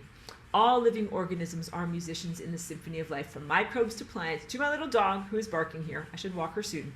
At first, you practice your own melody on your own instrument as an individual, and then you join your music with that of other organisms, and you innovate new melodies, you jazz. So your whole entire planet and beyond, across all time, you begin dancing and innovating with all of these different organisms. This particular level of the PowerPoint is one I'm particularly proud of. I created this slide all the way back in like 2018 or so, but this is what this is all about. Emphasis, emphasis, emphasis here. The FRL supersedes the AI control system. FRL's strength is in its unpredictability, constantly innovating new combinations of ideas events, and molecular and biological structures. AI machine intelligence cannot respond effectively to the ever-changing jazz being played by the FRL band. That's me and includes all of you. Each FRL dancer is a unique creator with multiple nodes of creativity and songwriters. So this band is not just me writing new songs. That would be a weak system. Because what if I had a bad day? Then I'd be tired, be like, sorry guys, no new systems, the AI is gonna overrun your whole planet. You're lost, go down the cosmic toilet. But let's say lots of people are here. Lots of people can innovate these new genetic patterns and new reality structures to the point that the AI doesn't know what the F is going on. And even if I have a bad day or take a vacation day, got other people that are out there dancing and making the time field shift and do interesting things. And this is just like within your body, you have trillions of cells that are doing all of these complementary dances. And then within our social fabric, we have many different individual Flying Rainbow Lasagna dancers, all of whom are dancing new events into reality. A lovely woman from my Tuesday morning dance class needed to dance quite desperately because she was facing like her living situation was not a good living situation. She couldn't live there. She needed a new place to live. And she literally did the dance and then went out and met a new person and has a whole new opportunity in life. That confounds the AI. The AI is like another variable. And then that girl is dancing and that's another variable. And then that guy's dancing and that's another variable. The AI does not appreciate Flying Rainbow Lasagna at all. Now you can comprehend why. And this is, I wrote this a long time ago before the hard invasion. So now talking about this now, like this is the ultimate in the freedom fight. Like we dance in order to rectify and reclaim the time field itself, that what the AI is trying to do is to create an artificial overlay of events and artificial genetic behaviors that are anti-life, that make you and your planet die. And instead we're like, no, we are not going to effing die. We are going to all dance these complex unpredictability patterns called the Flying Rainbow Lasagna. And we are going to not only live, but we're going to ascend and have an amazing positive experience of, exaltedness. And the intentions of the AI are not going to come forward into fruition. This is spiritual battle, but it's dance. So I guess we could jokingly say it is like one of those dance battles like West Side Story or Electric 2, breaking 2 Electric Boogaloo, So we're dancing as our response to this really horrific and very distressing and very dangerous situation. But I don't want my comedy to be taken in the wrong way. Doing this dance is powerful. And it is actually more powerful than fighting with projectile weapons. When you can control time, you are a superhero. That's one of the really strong superheroes. So you think maybe, who's the strongest superhero? Is it the Hulk? Hulk smash. Hulk is not the strongest superhero. Who else is the strongest superhero? Superman, he can fly. He can fly and he's pretty strong. But Superman, he's getting there because he can control time if he flies around the earth hard enough. But the guys that can control time, like Hiro from the show Heroes, he was the Japanese samurai guy who could stop and control time. He is the strongest superhero. And he was a little guy with glasses, and he was not Hulk smash. He was the strongest superhero because he could stop and manipulate time. And if you can do that, you can change so many things. A saucy attitude. It's perfect because Cheeky's having a saucy attitude right now, doing inappropriate things with her stuffed toy that you guys can't see on camera. FRL dancing requires a bit of a rebellious rock and roll attitude. This is refusing mental slavery. It is striving for freedom. It is not listening to external authority figures. It is being 100% original, creating your own path, being unintimidated by evil, and being confident in one's own divinity. So this is big stuff because I teach you a lot about moving beyond religious and social control structures. Social control would be like government stuff. Religious control would be like saying you're a bad person and you're going to go to hell if you dance the Flying Rainbow Lasagna. And also the AI has become a huge agent of attempted control and social diminishment and free will diminishment in your world right now. And having this saucy attitude is absolutely essential. So when you dance, you know, you dance with precision, you dance with clarity, you dance in divine connection to these really larger exalted patterns, but you don't have to be a plain vanilla milkshake. You should have some attitude about it, a little strut, a little sass, a little rock and roll attitude. I highly recommend that. You'll need that in order to be able to do this effectively. And reminder, you own your body and your DNA. Nobody else owns it. No one else is allowed to influence your DNA. So not archons, archons, you know, religious control structures, the ancient things that have tried to own or consume your planet, not extraterrestrials, not extra-dimensionals, not false astral Jesus. None of these things own you. You own you. You own your body. My dog owns her body. That tree out there, this plant over here owns its body. You own your DNA. Your life is your quantum laboratory, and you are allowed to perform experiments within it. That means you have free will choice, and you can choose about how you make events happen in your life. You're not, this is the opposite of genetic fatalism or determinism that says, oh, well, I'm just a stupid passenger. I sit here in my high chair and eat Cheerios, and someone else drives the car of my life, and then one day I will die. That's not what's happening. That's the old viewpoint of a deterministic God. Fate just makes you do things, and you just go through the motions. No, you are very, very much a co-creator making things happen in your life, and you're allowed to perform experiments. Like, what happens if I do this? That is a big part of what it is to be an artist and a musician. I do not know everything. I am learning and exploring. Sometimes I go out on a limb and it sounds like crap. Sometimes I go out on a limb and it is genius. And you have to take some risks. You have to take some creative risks. And you do that with your life. So like the conservative, boring thing would be, you go to school, you find your wife, you work at your telecommunications job, you develop diseases, and you die. That's not a very inspired life. But when you're in your own quantum laboratory, you're like, well, what would it be like if I moved here? What if I worked on this weird project over here? What if I built a bioceramic dome? What if I, you know, whatever, sailed on a ship to Patagonia? You can do all of these things in your life.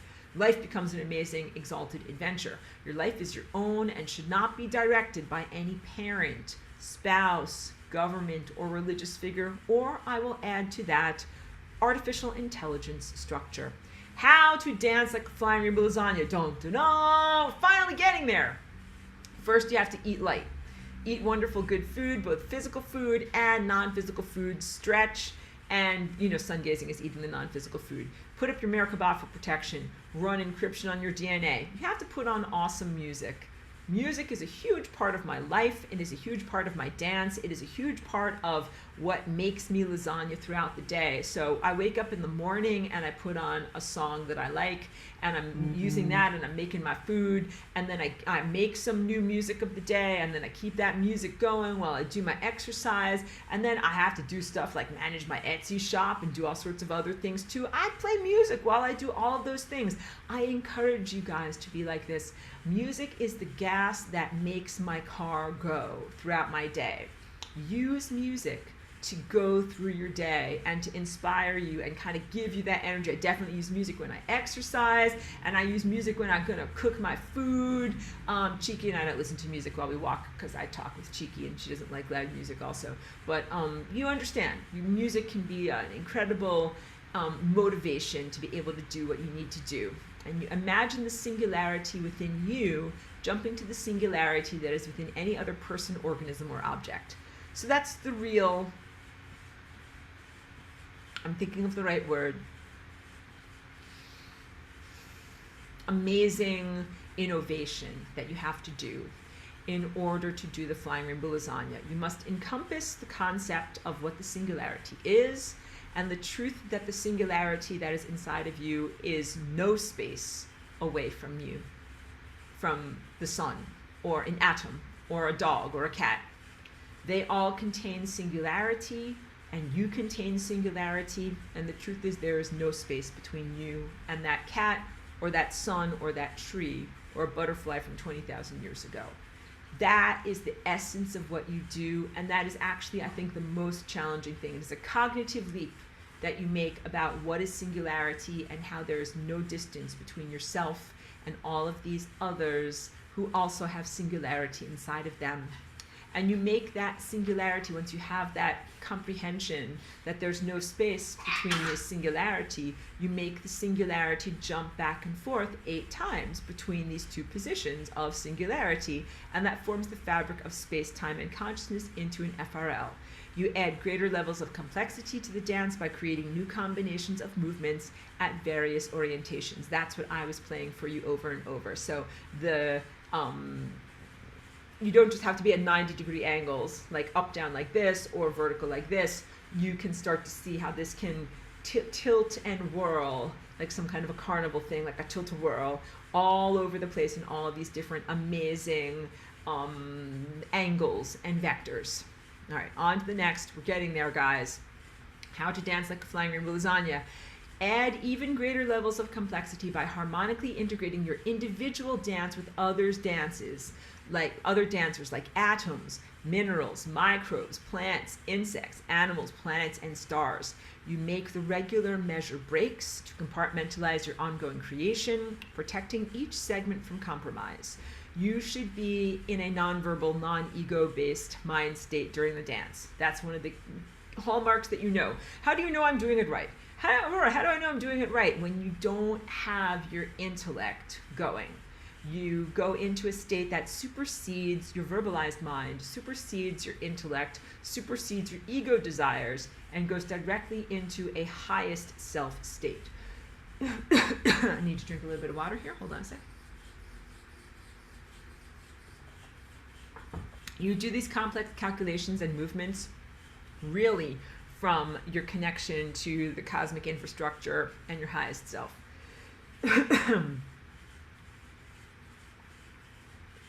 And you know that you're doing it right when you feel a euphoric transcendence of mundane reality and you see the higher dimensional time field around you.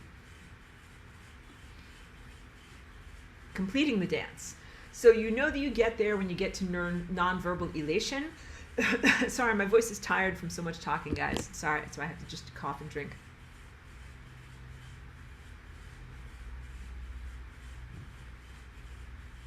How do you know when you get there? You feel a sense of satiation. You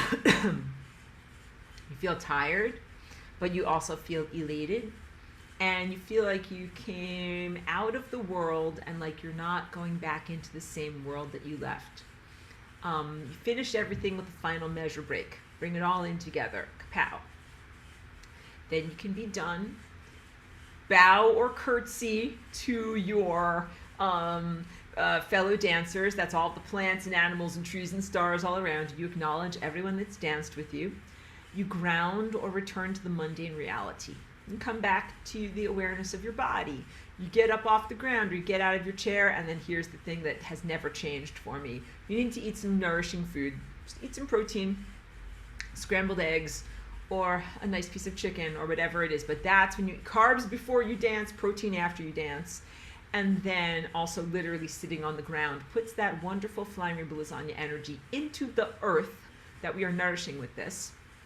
And then you must make the most of the creative energy that you've just generated to work on a painting or an art project, or build muscles with exercise, or tend to your garden. And also, that's the critical infrastructure there. Hug someone that you love. And that can be a dog or a cat. Like I very consistently hug Cheeky, or a loved one, a spouse, a human, a tree. Taking care of your garden and watering your garden is also essential, because literally when you get to the level of flying rainbow lasagna, you're getting out of the matrix and you're getting a huge amount of inspiration and energy of sustenance. And then when you come back into your daily waking mind and you're kind of re-emerging into the world, but it's not the same world that you left, you have a ton of new energy. And put that energy into the things and the people and the projects that will feed you in the future. So Cheeky is always there for me. Whenever I need a hug or a lift, she is there. And so when I come out of FRL and I'm feeling great, I'm like, time for hugs, Cheeky. We got to give her some of this energy, because I know that's a wonderful energy investment. Also positive. Call people that you love, send them emails, all of these different things. You invest in the infrastructure of relationships with living beings. When you first come out of the Flying Rainbow Lasagna, that is not the time to scrub the toilet or do the dishes, even though I'm always tempted, because that always happens. I come back from Flying Rainbow Lasagna and I look around and I'm like, this place is a disaster area. We got to clean up this, and this. And I do, but I don't do that right away. I save that for the end of the day. You scrub the toilet at the end of the day because you do not need to use your best creative energy on that particular activity. All right, so you prioritize putting your energy into the best projects. Let's say you have work stuff, because sometimes my life is crazy and I do outside work. So I'm dance, Flying Rainbow Lasagna. Oh no, it's 11:15, I have to go to work. What do?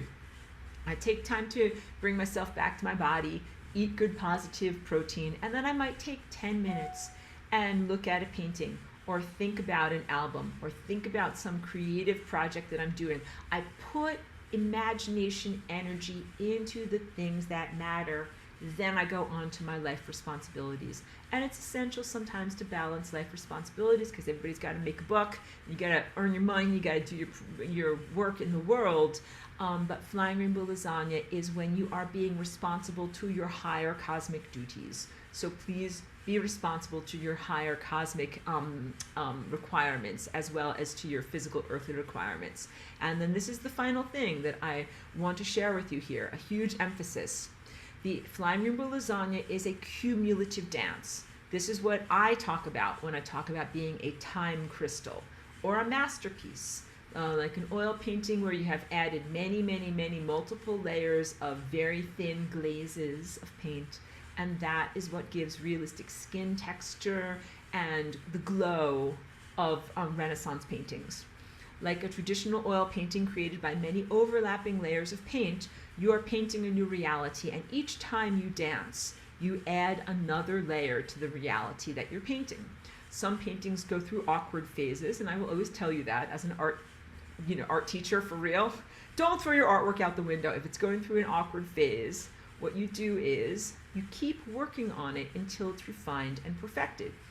Please don't be disappointed if you do not see an instantaneous transformation of reality. Change is incremental and does amplify and accumulate over time. Practice and improve. So your life and your body are masterpieces. It is not appropriate to expect you to learn the Flying Rainbow Lasagna in 5 minutes or to Flying Rainbow Lasagna your world and your life into its ideal format in 5 minutes. It is a lifetime achievement. I have somewhat of a head start on you in that I came here in 2001. I've been Flying Rainbow Lasagnaing then for 23 years at this point. So please, don't compare yourself to others, but know that that's where the strong foundation of my painting comes from. Got many layers of paint on my painting, and I keep going. If it's your first layer, then you begin with a rough sketch. You begin with a pencil sketch, and you just start to put in the basics of what life is going to be shaped like for you, but you don't have to have specifics. And then with painting, you do underwashes and just general light and shadows. This is why artists squint all the time, because we're looking at light and shadows. Like, where is it light, where is it dark? Generalize. Just do generalizations. And then after a long time, as you add more layers and you bring the painting forward, you start to add details. You're like, oh, this part's going to look like this, and this part's going to look like this. And then at a certain point, you're like, yes. And then there's a highlight here, and a highlight here, and a highlight here. And those are the final finishing touches that make this look like a painting, that make it look like a person, that make your life look like a real reality. So you dance things into reality. It's not appropriate to wear the burden and expect yourself to fix the entire, all of human history in one dance. Turn a ship at sea slowly and incrementally. This is why I've been here for 20 years doing this. You change and evolve your life slowly over time. And sometimes you make big changes, like my friend who needed to find a new place to live. Boom, danced a new place to live into being over one day, because sometimes you dance lasagna because you're like under pressure. You're like, I gotta do something, time to lasagna, and then you do it, and then something new happens. But really, lasagna is not just about crisis management, like dancing in a crisis and then the new thing happens. It's not supposed to be lurching from crisis to crisis. Flying Rainbow Lasagna is really supposed to be a incremental and self-empowered, cumulative approach to shaping reality, cheeky needs hugs, where you are constantly adding to your vision and refining your vision. And it is the same as building your body in athleticism or dance. You don't just do it overnight. You have to work on this stuff over time and allow your body to grow and shift, and then challenge yourself more and then do more stuff. So the self-compassion comes from recognizing you have to do it, you have to allow it, you do it a little bit every day and things get better. And then also, like, there will be days when you will see the results of your actions. Like, at a certain point after you've been working out at the gym, you're like, wow, like, I really have muscles, like, I can see something is changing. Or whatever, you're doing a business and all of a sudden one day, like, you get 5 orders and like, you're really growing your business. You do get the positive feedback, and then that feeds into your activities, and you say, I'm gonna keep going because this is really doing something. You never stop. You keep going on this journey. You do not stop. The journey is the journey of the marathon of your soul. And you continue to do your dance every day. So this is really not just a sprint or a one-time miracle. This is really something that you are doing every day, very consistently. Even if you only have 5 minutes, do a 5-minute dance. Sometimes that's what my life has been like, just 5-minute dance. Sometimes I have time and energy for a whole hour. And a lot of it also depends on the weather. Like in the summertime, when the days are long and there's plenty of sunshine, I feel like I could dance all day. And in the wintertime, sometimes I feel like, wow, like it is cold and crappy outside, and I'm going to do a very short little dance, but at least I did a little something. So that is how any masterpiece is created. You work on it consistently, you do a little bit every time, and you are loving and compassionate to yourself about the, the results that you're getting, but have the long-term view, because you're not going to die. You're kind of flying rainbow lasagna. You're going to keep going. You're going to keep going on the masterpiece of your life. Okay, Becky says, all of my billions of cells are dancing and dancing. I love it. I will offer gratitude and this music as I leave now to go eat dinner with my kids. Have a beautiful dinner.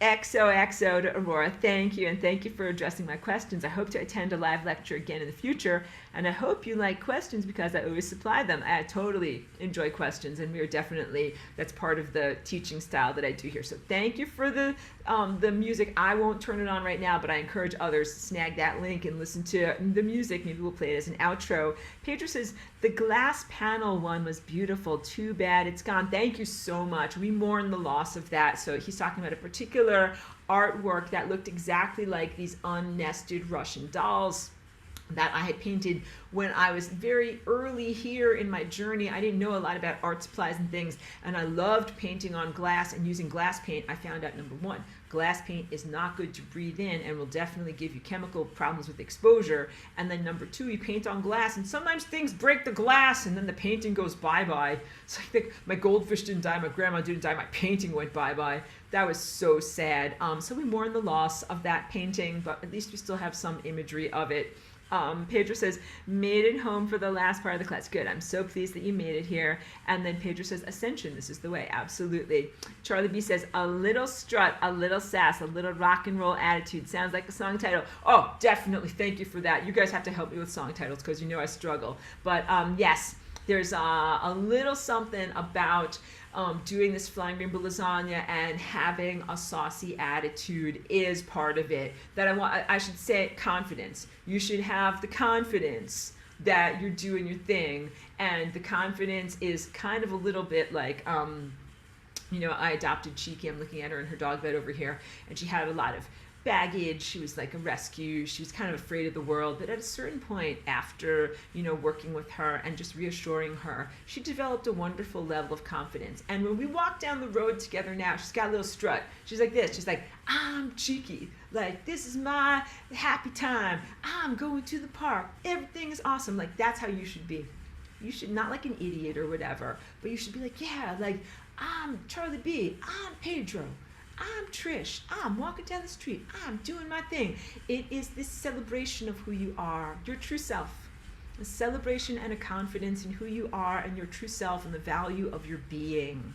Pedro says, love the lasagna. Thank you so much. And love back to you. And Linda says, would love an example class. You got it. So, okay, guys, I am going to complete everything. This has really been just the intellectual presentation of my class. But you know that now I very consistently offer every Tuesday morning, you can dance along with me. And I have a wonderful group of people, and some people catch it in the archive.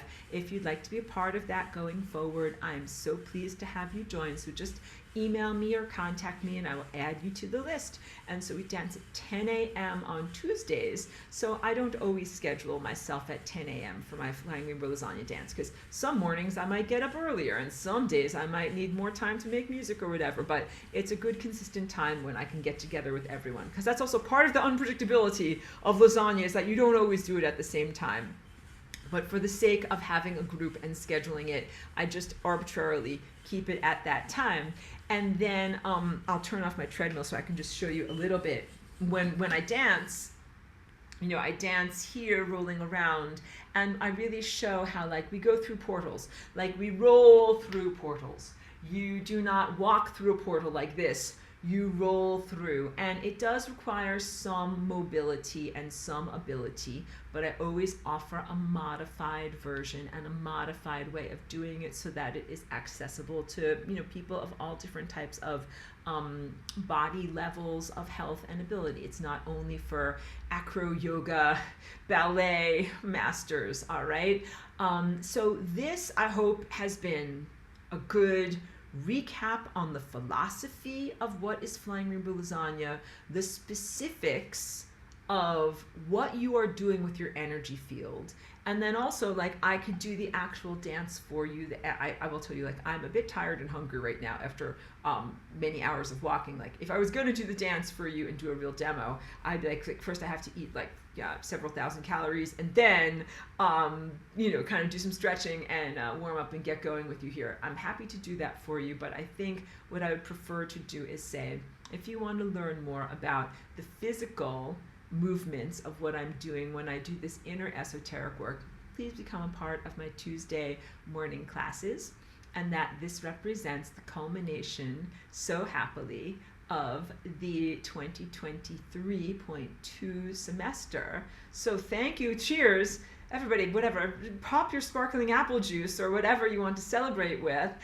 because hooray, you made it through, and we're not going to stop. I love just taking this momentum and rolling right through portals and going right to it. So next week, the 17th, same bat channel, same bat time. We're going to begin on Wednesdays at 2 p.m. with level 1, lesson 1. Anybody who is already enrolled, you don't ever have to pay me extra tuition. If you ever wanted to send a contribution or a gratitude donation, I will always be in gratitude. I'll always receive in gratitude, but there's no obligation for you to stay in the class. And also, where's my broccoli? My broccoli's in the other room.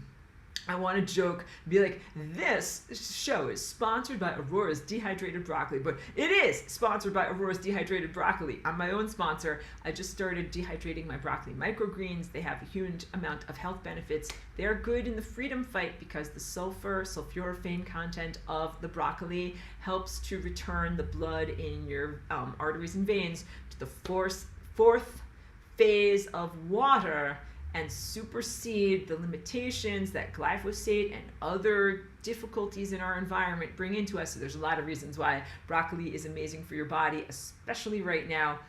The point is, one of the ways you can support my work, you don't have to pay me tuition, buy some broccoli for yourself. It's a super good value, and it will help to sustain me in the work that I do. So free plug for broccoli, and also they taste great. They don't have a bitter taste at all. They taste fantastic, and I put them on everything, including Cheeky's food.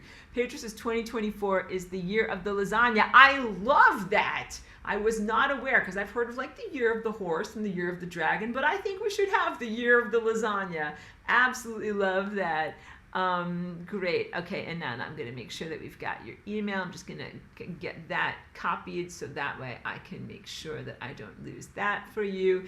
And then Linda says, so we can buy your sprouts. Yes, exactly. I will include in both the archive of this video, the descriptions, and what I send out to everyone in the class, the link to my Etsy shop where you can buy the bag of sprouts. And one bag that's about this big is a month's supply for a person. So it's a full pound dehydrated into one bag. And then if you get 2 bags, then you kind of save because you don't have to pay double shipping. So it ends up being really economical, and they're fantastic and shelf stable. They won't go rotten on you, and you can put them on top of your salads and sandwiches. Literally, this is what I do in my life, and it's definitely going to give you some positive nutritional support for all lasagna activities. So thank you in advance for people that support my work through my wonderful broccoli activities, through my wonderful broccoli product, and thank you for being with me for an amazing semester. Hugs, appreciation, and profound gratitude to you. I really mean it when I say this. I think I'm connected to some of the best human beings in this world through this class, through the people that are in my Zoom, through the people that catch the archive in the comments, and through people that speak on my Patreon. I think that you are some of the most amazing people. I thank you for sharing your journey, for being authentic, for connecting your energy together to this and to this energy field here, and for all of your efforts, to build masterpieces of your life, and for being open to my inspiration and guidance. And I hope that I'm a good art teacher, inspiring you to do your thing. That what good art teachers do, they will never grab the pencil out of your hand. Good art teachers inspire you to want to make your art. I hope that I have inspired you to want to do your flying rainbow lasagna, fix, heal, exalt, and amplify your life experience and make your life a masterpiece. Thank you so much. Christina says, what a life-changing ride this semester has been, but I am so excited to keep learning more. Thank you and much love. You're so welcome, and thank you for telling us that it's life-changing. And yes, I encourage and invite people to stay on board, and I hope you recognize it's not repetitive. So I do not actually just go through the same motions and say the same thing every time, because I'm always responding to the new things that are happening in our world. So that's why, like, even my presentation that I recorded all the way back in 2018 was referring to AI all the way back then, but it absolutely refers to and is relevant to what we're experiencing right now. And I love giving everyone positive, good, accurate guidance about where we are in the spiritual marathon at each time, and also criticizing and ranting against my own work of the things that I no longer think are appropriate or the best way forward. So gives me an opportunity to continually refocus and make certain that my work is properly contextualized. So stay on board, and also then that way you guys are the experts when the new guys get signed up for class, and then you can be like, oh, like here, we already know about all this stuff, because they definitely level up by being exposed to, musicians, like you're musicians that already know these songs, and you're doing great. Linda says, can we listen to recordings? Absolutely. So if you would like to listen to these recordings that are archived, they're always going to be on YouTube and on the archives, but the recordings are the recorded whiteboards that are the homework. If you don't already have them, just email me or message me, remind me that you need them, and I'll make sure that you have them. And some of you might be from the era of when I had my whiteboards on Teachable, but Teachable changed its whole pricing structure, blah, blah. You don't need to know the whole rigmarole, but all you need to know is that I didn't want to pay them money, and so I moved my stuff over to Vimeo, where I already pay them money. So now, if you want to access and download the homeworks, you just find them on Vimeo, and there's a little password that I'll give to you and to be able to do that. So if you don't have the lessons, or if you lost the lessons, or are just generally confused, I'll hold your hand. Give me your email, I'll send you the Vimeos, okay? So don't worry. So on that note, I know someone over here. She's right there. She's sleeping so peacefully and being such a good dog. Somebody needs to go OUT, and they need to do all the things that dogs do outside. Thank you, guys. Thank you also for loving Cheeky and celebrating her, as she's a big part of my life. I'm telling you, she is a super lasagna dog, and I'm sure that all of you guys can also relate to your beloved four-legged family members that have such a big impact on your life. Thank you, thank you, thank you. And also, I'm going to end the recording, but then I'll keep the thing on for just a few minutes so that we can say our, connect as a class. So thank you. Thank you to everyone also who watches on YouTube. Even if you're not here during the live broadcasts, you are very much a part of the class and very much appreciated.